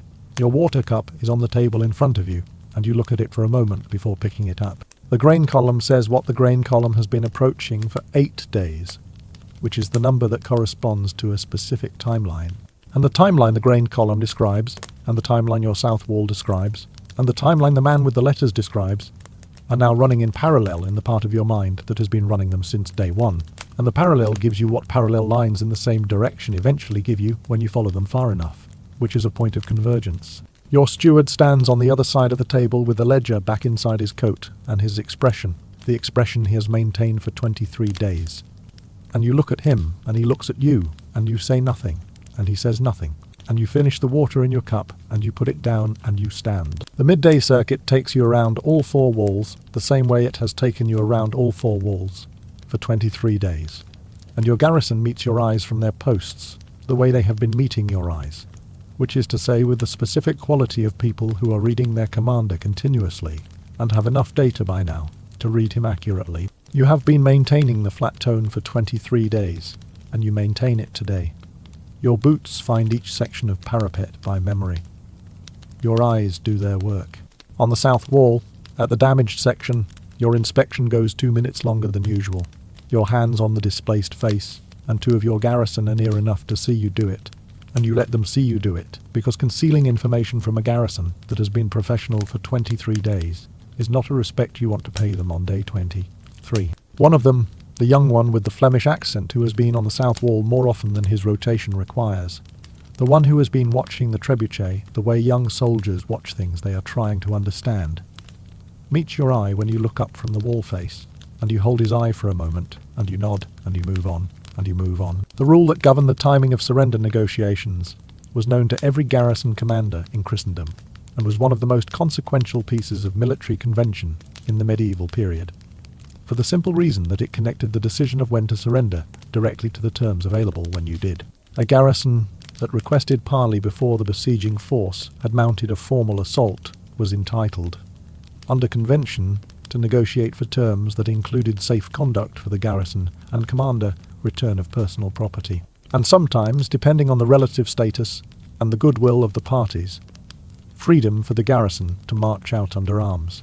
A garrison that held out through an assault, by contrast, had given the besieging force cause to claim the castle by right of conquest, and a castle taken by right of conquest could be treated as the conqueror saw fit. And what conquerors saw fit varied enormously between commanders and circumstances, but did not typically include the same terms available to those who had surrendered before the assault began. The practical effect was to create a window, the time between when the outcome was clear and when the assault actually came, during which the garrison commander who read the situation correctly could preserve his garrison's lives, his own freedom, and the possibility of ransom rather than execution, by making the request that his pride had been declining to make. The window was not indefinite. The trebuchet defined it. You sit at the desk in your chamber in the early afternoon, with the parchment in front of you, and you write the request for parley in the formal language that such requests use, which you know because you have been a garrison commander long enough to know the conventions at both ends of a siege. Your pen moves across the parchment, and the words arrive in the right order, because you are writing from a template that exists in your memory, not from original composition. The form is fixed, the specific details variable, the language formal in the specific way that legal language is formal, which is to say it removes the individual from the words and leaves only the position. You are writing as commander of this garrison, not as yourself, which is useful because writing as yourself would require a steadiness your hands are not entirely producing this afternoon. The letter is short. A formal request for parley is not a letter of length. It is a declaration of intent, a statement of willingness, a signal sent in the conventional language that both parties will recognize. You fold it when the ink is dry. You seal it. You put it in your coat and sit for a moment in the chair, at the desk where the drawer is empty, and has been empty since the man with the 2 letters left 4 nights ago. What honourable surrender actually produced, in practice, was a ceremony, and a set of conditions that the chronicles recorded with the care they gave to other formal events, because it was a formal event. The gates opened, not forced, not breached, but opened from the inside, which was the specific detail that the ceremony turned on. The garrison commander walked out first, typically, in the full arms he would be permitted to keep under the terms negotiated, which was a visual statement about the nature of what was happening. This was a negotiated resolution, not a rout, and the difference was visible in how the man leaving looked, in what he was carrying, in whether he walked or was led. The besieging commander, or his designated representative, received the surrender on the other side of the gate. There were words, the specific formal words of the surrender, spoken aloud, which were the legal record of the transaction, and which meant that what happened afterward had a documented basis that both parties could reference. The garrison marched out under whatever terms had been agreed, and the besieging force marched in, and the castle changed hands in the way that a contract changes hands, formally, with witnesses, in language that would hold up in court if the terms were later disputed. This was not a kindness. It was a system running its normal procedures, because the system ran on precedents that everyone in it understood needed to hold. You give the letter to your youngest sergeant at arms, the one who rides fastest, and you walk with him to the south postern gate. The small door, the one with the loose hinge pins, the one you have been using for the man with the letters because it opens quietly and closes quietly and is as close to invisible from the trebuchet position as anything in your south wall currently is. Your hands check the hinge pins out of habit, the same check you have been running since day one. The afternoon light is going flat and cold, and the camp beyond the postern is the camp it has been for 23 days, banked down in the middle of the afternoon, the trebuchet at its position and quiet at this hour. You open the postern. Your sergeant steps through. Your hand is on the door. The camp beyond is quiet in the specific way that a camp is quiet when it is watching something it has not seen yet, and it takes you 2 full seconds to realize that the quiet is the camp registering the open postern and what the open postern means. And in those 2 seconds your sergeant is walking toward the camp's outer edge with a letter in his coat and the white cloth tied to his sword. And the silence of the camp becomes the specific silence of 20 men checking their postures, and one of them moving forward to meet the man walking toward them. You close the postern. The hinge pins hold. You stand on the inside of the door and listen to what happens next. You stand on the inside of the postern door and you listen to what is happening on the other side of it, which is mostly silence punctuated by the sounds of 2 people who do not share a language, making the specific sounds of people who are managing without one. Your sergeant carries the letter and the white cloth and the basic information that someone in the camp will be able to read, and the camp carries whatever response the besieging commander decides to make, and the door between you and the exchange is old oak banded with iron and is approximately 6 inches thick. Your back is against the wall beside the door. Your arms are at your sides. Your hands are doing nothing useful, which is the position your hands arrive at when the work in front of you has been handed to someone else, and there is nothing left for your hands to do but wait. The postern is in the section of the south wall that has not been hit.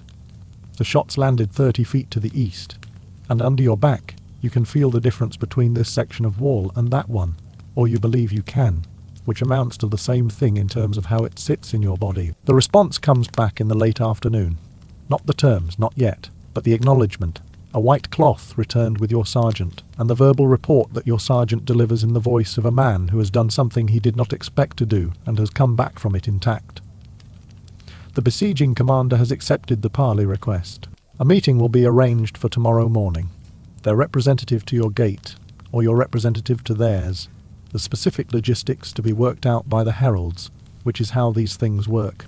You listen to your sergeant's report, and you nod, and you send him to eat his evening bread, and you stand in the hall alone for a moment, with the information that the parley request has been answered, the way that convention dictates it should be answered.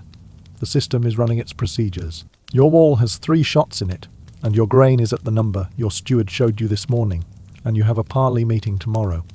And none of these things are surprises, which is the most that can be said for the current situation. What noble captivity actually looked like, for the man on the right side of the ransom economy, was considerably more comfortable than the word captivity suggests to modern ears. Comfortable in the specific sense that a gilded constraint is comfortable, which is to say it was nothing like freedom, and considerably better than most alternatives. Richard I of England spent 14 months in captivity, following his capture by Duke Leopold of Austria in 1192. The same year your castle currently occupies as it happens, and his captivity included access to scribes, the ability to conduct correspondence, the reception of visitors including envoys from both England and the Holy Roman Empire, and the continuation of at least some administrative functions that could be managed from a distance. The physical conditions were the conditions of a nobleman's guest quarters, rather than a dungeon, because a nobleman in a dungeon is worth nothing, and a nobleman in guest quarters is a political asset.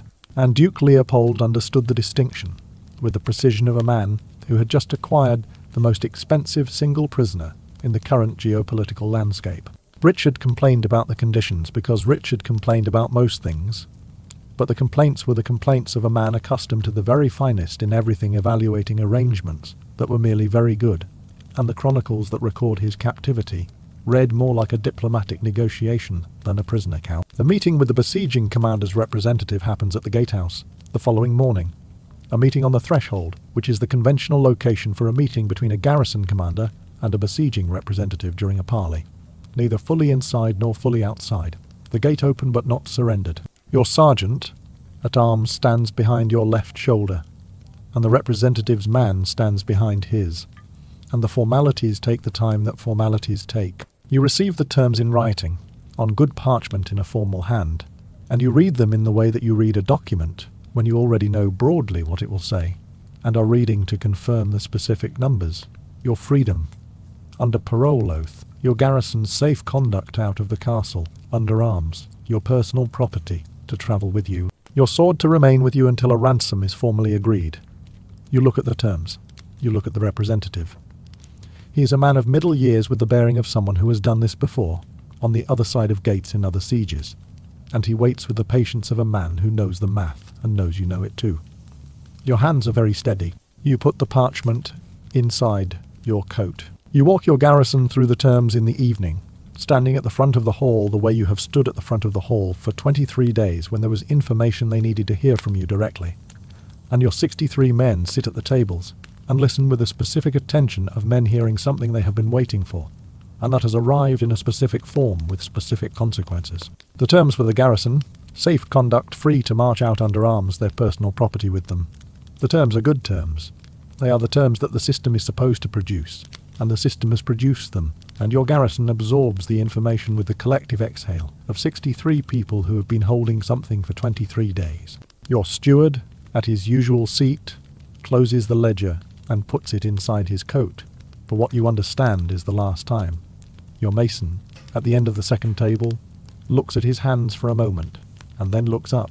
The young one with the Flemish accent looks at the south wall, through the south wall, toward the trebuchet position, and then looks back at you, and his expression is the expression of a man who has been doing the trebuchet calculation for 23 days, and has now been told the calculation is over. Jean II of France, who has appeared in this story before in the context of his ransom, was the man who demonstrated most clearly what the parole system meant when it was taken seriously by someone who took things seriously.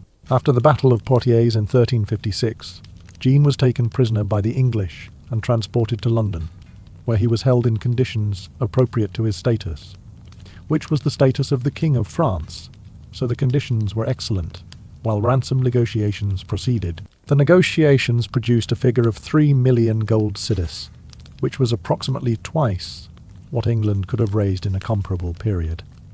A partial payment was made. Jean was released to France. His son Louis was sent as a hostage to guarantee the remainder, and Louis escaped. Under the parole system, Louis's escape meant the debt fell back on Jean. The man who had posted the guarantee had left, so the man who had given the guarantee had to return. Jean returned voluntarily to English captivity. He was received in London with appropriate ceremony, given appropriate accommodations, continued to conduct business and receive visitors, and died in London in 1364. Still in English captivity, still waiting for a ransom that France could not quite manage to complete. The chroniclers who recorded his voluntary return did so with a kind of wondering respect, which is the register appropriate to watching someone do the most expensive possible correct thing. Your last evening in your own hall has the quality of an evening that both is and is not ordinary. The pottage is the same pottage, the grey bread is the same bread, the fire gives the same light.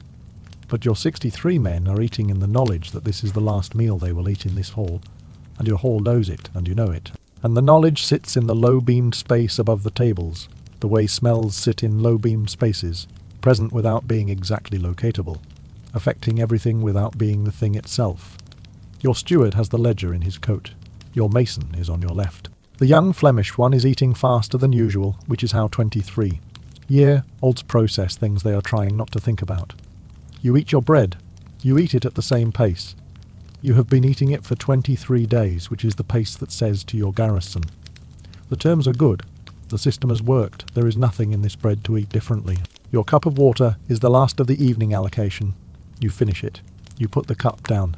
Outside the hall, the south wall stands with its 3-shot wound and its displaced face and its chalk marks, and the trebuchet sits at its position, and the camp has wound itself down for the night, and the world outside your gate is the same world. It has been for 23 days, waiting for the gate to open. The ransom calculation for your specific situation Once you had the terms in hand and could run the actual numbers, rather than the estimates you had been running for 3 weeks, was not comfortable, but it was finite. Your lands and income would cover the sum with time, a year of rents directed to the purpose, a sale of certain timber rights, certain livestock, the management of the financial obligation in the way that a nobleman's financial obligations were managed, which was to say with the assistance of the people who managed such things professionally, and had seen it done before. You would return to your lands.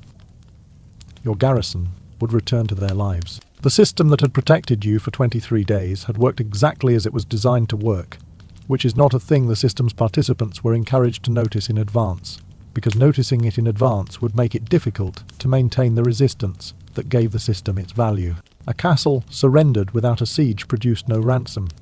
A castle that held out produced the proof of resistance that made the ransom legitimate and the terms generous. The system needed you to hold out. You had held out. The system was now running its reward sequence, and the reward was finite captivity and eventual return. And the price was whatever number was on the parchment currently inside your coat. You go to your chamber for the last time at the end of the evening watch, and you count the 43 stairs the way you have been counting them for 23 days, and you sit on the edge of your pallet in the dark without lighting the candle. The drawer of the desk is empty. Your ransom letter was in it before the man with the letters left. Your parole terms are inside your coat. Your sword is in its scabbard.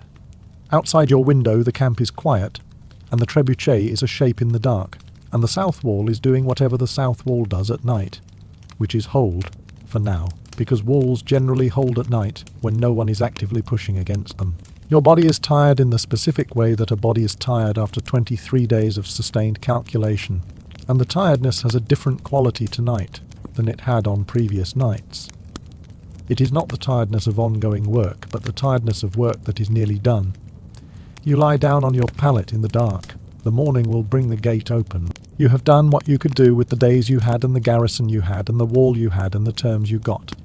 You put your hands on your chest in the dark, and your eyes are open, and the ceiling above you is invisible, and the castle around you is quiet. And tomorrow you will walk out through your own gate, and the system will receive you on the other side. And this specific version of your life will be over. You are lying on your pallet in the dark on the last night inside your castle, and you are thinking, because your mind is doing what minds do in the dark when the body is tired, and the work is nearly done, and the gap between now and morning is filled with nothing but time, about the man on the other side of your gate. Not the representative who came this morning with the parchment, and the good terms, and the bearing of someone who had done this before. The other man, the one who made the decision to offer good terms in the first place, which was not a forced decision, it was a chosen one, in the same way that every aspect of the last 23 days has been chosen by a series of people who did not have to choose the way they chose. Your eyes are open in the dark. Your hands are on your chest. The parole terms are inside your coat, and your coat is on the peg by the door. The 43 stairs brought you here. The morning will bring the gate open, but your mind, which has been running calculations for 23 days and does not know how to stop, simply because the calculation is finished, keeps returning to the question of what the last 23 days would have looked like if the man on the other side of the gate had been a different kind of man. There are examples in the historical record that your mind has been keeping carefully in the third column, the column that is not the ransom column and not the fighting column, but the other one. And the examples in the third column share a specific characteristic, which is that the system did not run. The system that has been running your last 23 days, the ransom economy, the parole conventions, the theological prohibitions, the good terms on good parchment, is a system that requires both parties to be operating within it.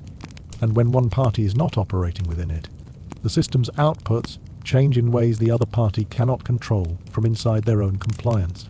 Your mind, in the dark, keeps arriving at a particular name, Inalchuk, the governor of the city of Otrar, in what is now Central Asia, in the year 1218, who made a decision that was not complicated in its execution, but was catastrophic in its consequences, and whose end is recorded in the sources with the specific quality of an ending that people wrote down carefully because they wanted to make sure it was remembered correctly. In 1218, a Mongol trade caravan arrived at the city of Otrar under the authority of Genghis Khan, who had recently unified the Mongol steppe, and was at that point expanding westward in the way that Genghis Khan expanded in most directions, which is to say comprehensively and with significant advance notice to anyone paying attention.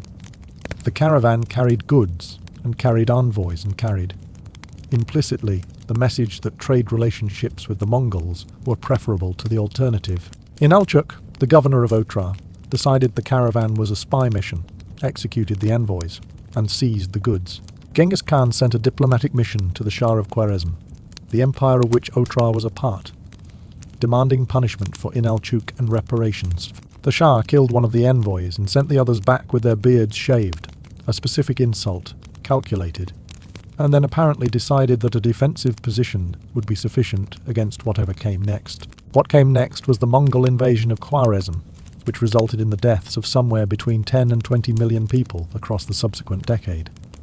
The destruction of cities that had been centers of Islamic civilization for centuries, and the end of a geopolitical order that had operated in Central Asia for generations. Inalchuk was eventually captured when Otrar fell after a 6-month siege. The sources disagree on the specific method of his execution, but agree on the substance: molten silver poured into his eyes and his ears, which the Mongols presented as a commentary on a man who had been too interested in what he saw and what he heard, and had not thought carefully enough about what that interest would cost him. The hall is quiet below your chamber when you come down the stairs at the 4th hour, unable to sleep further, needing to do something with your hands that is not lying in the dark. Your garrison is sleeping in the hall. They moved their pallets down 3 days ago. Some collective decision you did not make and did not need to make. And you move between the pallets to the fire, and you put on the last of the night's wood, and you sit in your chair, and you watch the fire find its way into the new wood. 3 of your men are awake, or wake when you come down. The ones who sleep lightest, the ones who are always awake when something is happening, the ones who will be most useful in the first hour after the gate opens, and who know this, and have arranged themselves accordingly. They watch you sit, and they don't speak, and you don't speak. The fire is warm. Your chair is the chair you have been sitting in for 23 days. Your boots are the boots you have been wearing for 23 days. The hall smells of the same wood smoke and rendered fat it has smelled of for 3 weeks. And you sit in it, and you let the smell be what it is, which is the smell of a specific place at a specific time that is nearly done being that place and that time. What the Inalchuk case demonstrated, and what your mind has been sitting with in the dark for several hours now, was the specific vulnerability of anyone who was depending on the other side of the gate to be operating within a recognizable system of conventions. The ransom economy worked because both parties had reasons to run it. The captive wanted freedom, and the captor wanted money, and the system converted that mutual interest into procedures that protected both. The theological prohibitions worked because they were enforced by an institutional framework that both parties existed inside. The parole oath worked because it was backed by a social structure that made oath-breaking expensive. All of these things required, as their operating condition, that the man on the other side of the gate acknowledged the same framework you acknowledged, not because he was kind, but because the framework served him too. Genghis Khan was not inside the framework. The Mongol military apparatus was not structured around ransom and parole and consecrated ground. The protections that had kept European nobles alive and valuable for 3 centuries were protections that functioned specifically within European feudal and ecclesiastical culture. And outside that culture they were not protections at all. They were assumptions, and assumptions held only as long as both parties were assuming the same thing. You hear the bird before you see the light, the particular bird that starts before the others, the one that has been marking the mornings from the oak on the east side of the yard for 3 weeks. The one your body has learned to use as the signal that the 4th hour is nearly done and the 5th is arriving. Your garrison stirs around the hall. Your fire has settled into coals. Your chair is the same chair. Outside your walls, the camp is beginning its own morning sounds. The horses, the cook fires, the specific activity of a camp preparing for a day that it expects to produce a gate opening. Your parole terms are in your coat on the peg upstairs, 33 steps above you. And below you in the yard your garrison is gathering itself for the day that ends this chapter of the siege. And somewhere south of here on a road in the early morning, a man is either riding toward you with news or is not. The fire is orange and warm. You stand. You go to the south wall one more time, in the early light before the morning begins in earnest, and you stand at the 3-shot section, and you put your hand on the displaced face, and you feel what 23 days of trebuchet argument has produced.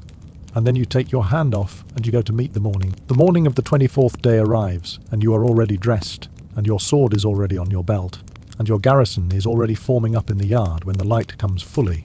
Not because anyone was panicking, but because everyone went to bed at the right hour and woke at the right hour and did the thing that professionals do on a morning when the work is defined. They prepared for it. Your mason is in the yard with a satchel of his personal tools, which are his personal property, and are going with him under the terms, which you approved without question, because a mason's tools are a mason's livelihood, and you are not in the business of dispossessing your own men on the last morning. Your 63 men are in the yard, or as many of them as the yard comfortably holds, and the ones who spilled over are in the hall and in the passage behind the gatehouse, and the sound of the yard is the sound of metal on metal, of boots on cold stone, of men checking their kit in the specific order that professional soldiers check their kit. The order that says this is being done correctly, not quickly. There is a case from 53 BC that your mind keeps offering you on this morning, the way a mind that has been running calculations for 23 days keeps looking for patterns, even when the pattern running is no longer operationally necessary. Marcus Licinius Crassus was the wealthiest man in Rome.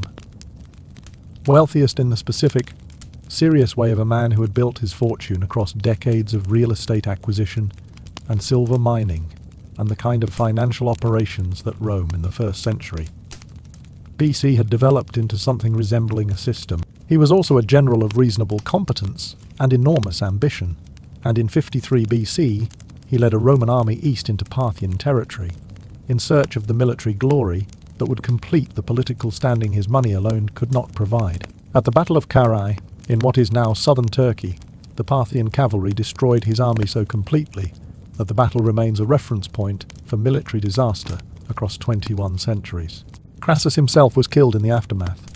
The specific circumstances are disputed, but the version that the sources favour, and that history has largely kept, is that the Parthians poured molten gold into his mouth, as a commentary on a man who had spent his life wanting what gold could buy, and had wanted it badly enough to march an army into a desert he did not understand. It is the kind of ending that writers reach for, because it fits too neatly. But the sources are what the sources are. A rider arrives from the south at the 2nd hour of the morning, while your garrison is still in the yard, and before the besieging commander's representative has arrived at your gate. You hear the commotion at the south wall before you see it. Voices, a shout. The specific sound of a sentry recognizing something they have been told to recognize. Your sergeant finds you at the gatehouse and reports. A rider, your livery, coming up the south road at speed. You go to the south wall and you look over the parapet and you see him, a rider on a tired horse, dust on both of them. The horse moving at a pace that says they have covered distance this morning. Your heart does something your body registers and your face does not. You send the sergeant to bring him through the postern when he arrives, and you meet him in the yard. He is the man who left 4 nights ago. He is intact. He is carrying a folded letter and a dust-covered coat, and the expression of a man who has slept twice in 4 days and has things to report. You take the letter. You read it. Your hands are steady. The letter says what the letter says, and what the letter says will not change the morning, because the parole terms are already agreed, and the gate is already preparing to open. But the letter says it anyway, in the formal hand of the Southern Command, in words that arrive 4 days too late to alter anything, and exactly on time to confirm everything. What Crassus miscalculated, and what the Parthian response to his arrival demonstrated in the most expensive possible way, was the same thing that Inalchup miscalculated in a different century and a different geography. He was operating as though the system he was inside extended into the territory he was entering, and it did not. The Roman world had conventions for the treatment of prisoners, for ransom and exchange, for the handling of men of standing taken in defeat. Conventions that Crassus would have expected to apply to himself, as they had applied to Roman generals before him, in different theatres against different opponents. The Parthians were not inside those conventions. They were operating in their own framework, and their framework had its own response to a Roman general who had invaded their territory without provocation, for reasons that were primarily personal ambition, and their response was not ransom. The molten gold story, whether literally true or later elaboration, carries the specific weight of an event that contemporaries understood immediately. This was not a failure of the ransom system. It was a demonstration that the ransom system was a local phenomenon, not a universal one. And that men who forgot the distinction between the two were men who arrived at the kind of ending that gets written down and passed forward. The letter from the Southern Command says that the relief force is 12 days out. It says the roads are passable and the force is adequate and the route has been confirmed. It says, in the language of a military communication, the thing that a garrison commander in a castle under siege most needs to hear. And it says it 12 days too late, because the wall has 3 shots in it and the parole terms are in your coat, and the representative from the besieging commander is expected at your gate before the 3rd hour. You fold the letter. You put it in your coat alongside the parole terms. You look at the man who carried it across 4 days of road, and you put your hand on his shoulder for a moment. Then you turn back to the yard, where your 63 men are waiting in the formation of men who have done what they were asked to do, and are ready for whatever comes next. And you stand at the front of the yard, and you look at them, and they look at you. And the morning is cold and clear, and the trebuchet is loaded at its position, and has not fired today, and will not fire today. And the gate is ready. The gate opens at the 3rd hour of the morning, and the sound it makes is the sound it has always made from the inside. The portcullis chain, the drawer, bar, the specific creaking of old wood that has been opening and closing for however many years the castle has been standing. Except that today your hands are not the hands operating it, because your sergeant at arms has the chain, and your garrison is in formation behind you, and you are standing at the front of the yard with the parole terms in your coat, watching the gate open for the last time from the inside. The light that comes through when the gate is wide enough to let it come in cold and flat and horizontal. The low morning light of a spring morning in Palestine, and your eyes adjust to it the way your eyes adjust to light after 23 days of managing light, which is slowly, and with a specific gratitude of eyes that have been doing their work in insufficient illumination, and are being given what they need. Your garrison is behind you. Your sword is at your belt. Your boots are on the stones.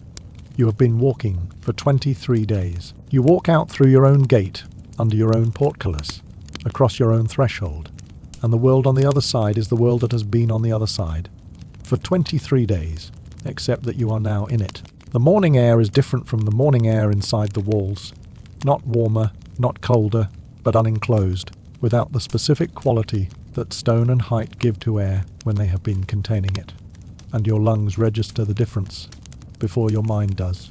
The camp is spread before you in the way it has been spread before you for 23 days from above, and you are now at ground level in it for the first time, which is a different experience of the same information. Not the camp from the southeast tower, abstract and diagrammed, but the camp as a collection of horses and fires and men, and the specific smells of a camp that has been in place for 23 days. Smoke, horses, leather, the turned earth of a perimeter ditch. The besieging commander's representative is waiting at a precise distance that the protocol requires, flanked by 2 men, at arms with the bearing of people who are performing a ceremony correctly. You stop at the distance the protocol requires. The morning is quiet. The trebuchet is at its position, loaded, not aimed. What the morning after a siege meant, for everyone who went through it and survived and wrote it down afterward, was the specific quality of an event that had been running for weeks or months, and had resolved in a direction that the participants could continue living with, which is a framing that requires acknowledging that there was another direction available, and that the system the narrator operated within had been specifically designed to make the first direction more probable than the second. The chronicles of sieges that ended in surrender and parole are quieter than the chronicles of sieges that ended in massacre, for the obvious reason that the massacre produces more drama and the parole produces more paperwork. But the paperwork records something that the drama tends to obscure. The system worked most of the time, for most of the people it was designed to protect, in most of the circumstances those people found themselves in, and the exceptions, the Agincourts, the Harians. The Mongolian campaigns against cities whose governors had made interesting decisions were exceptions, documented carefully, remembered specifically, precisely because the contrast with the system's normal operation was the thing that made them worth documenting. The morning after was usually a morning. The road away from the gate was usually a road. Your garrison marches out behind you, 63 men, their personal property, on their backs or their horses, their arms at their sides, their boots on the road that leads away from the gate they have been defending for 23 days. You count them without intending to. The sergeant, the mason, the young Flemish one who has been watching the trebuchet since day 2, the cook whose pottage has been the same pottage for 3 weeks, but who has managed to keep it pottage rather than water. They march with the bearing of men who have done their job correctly and are walking away from it correctly, and you watch them from the front, facing backward for a moment, and you see in their faces what 23 days of professional competence looks like when it is finished. Tired, intact, present. Your steward is carrying the ledger under his arm rather than inside his coat, which is the first time you have seen him carry it that way, and you interpret this as the ledger's official retirement. The besieging commander's men step aside as your garrison passes. Nobody speaks. The ceremony has the dignity that the protocol was designed to produce. You turn your back on the gate and you face the road south, the road the man with the letters travelled 4 days ago, and that you are travelling now. And the road is the road it has always been. Limestone and dust, the specific pale grey of this country's stone, in morning light, stretching away toward the southern command and your lands and the financial obligation that the parchment inside your coat describes in specific numbers. Your sword is at your belt. Your garrison is behind you. The morning is cold and clear, and the sun is still low enough that the light is manageable, and your shadow stretches long ahead of you on the road, which is a shadow you will have been travelling with all morning by the time the sun is high enough to take it away. The trebuchet is behind you, still loaded, having fired its last shot yesterday morning, and not having fired today. The castle is behind you, its gate now open from the inside for the last time. The road ahead has the quality of a road that is not going anywhere in particular, except away from here, which is the direction you need, and the morning has the quality of a morning that is simply continuing, not resolving, not delivering, not calculating, just proceeding in the way that mornings proceed when the night is finally over. Your boots find the road, your garrison follows, the camp falls away behind you, the road opens. The weight of 23 days is still on your shoulders, will be on your shoulders for some time yet, but your feet are already doing what feet do when the calculation is finished, and the number is known, and there is nothing left to do but walk, and breathe, and let the morning carry you where the morning goes.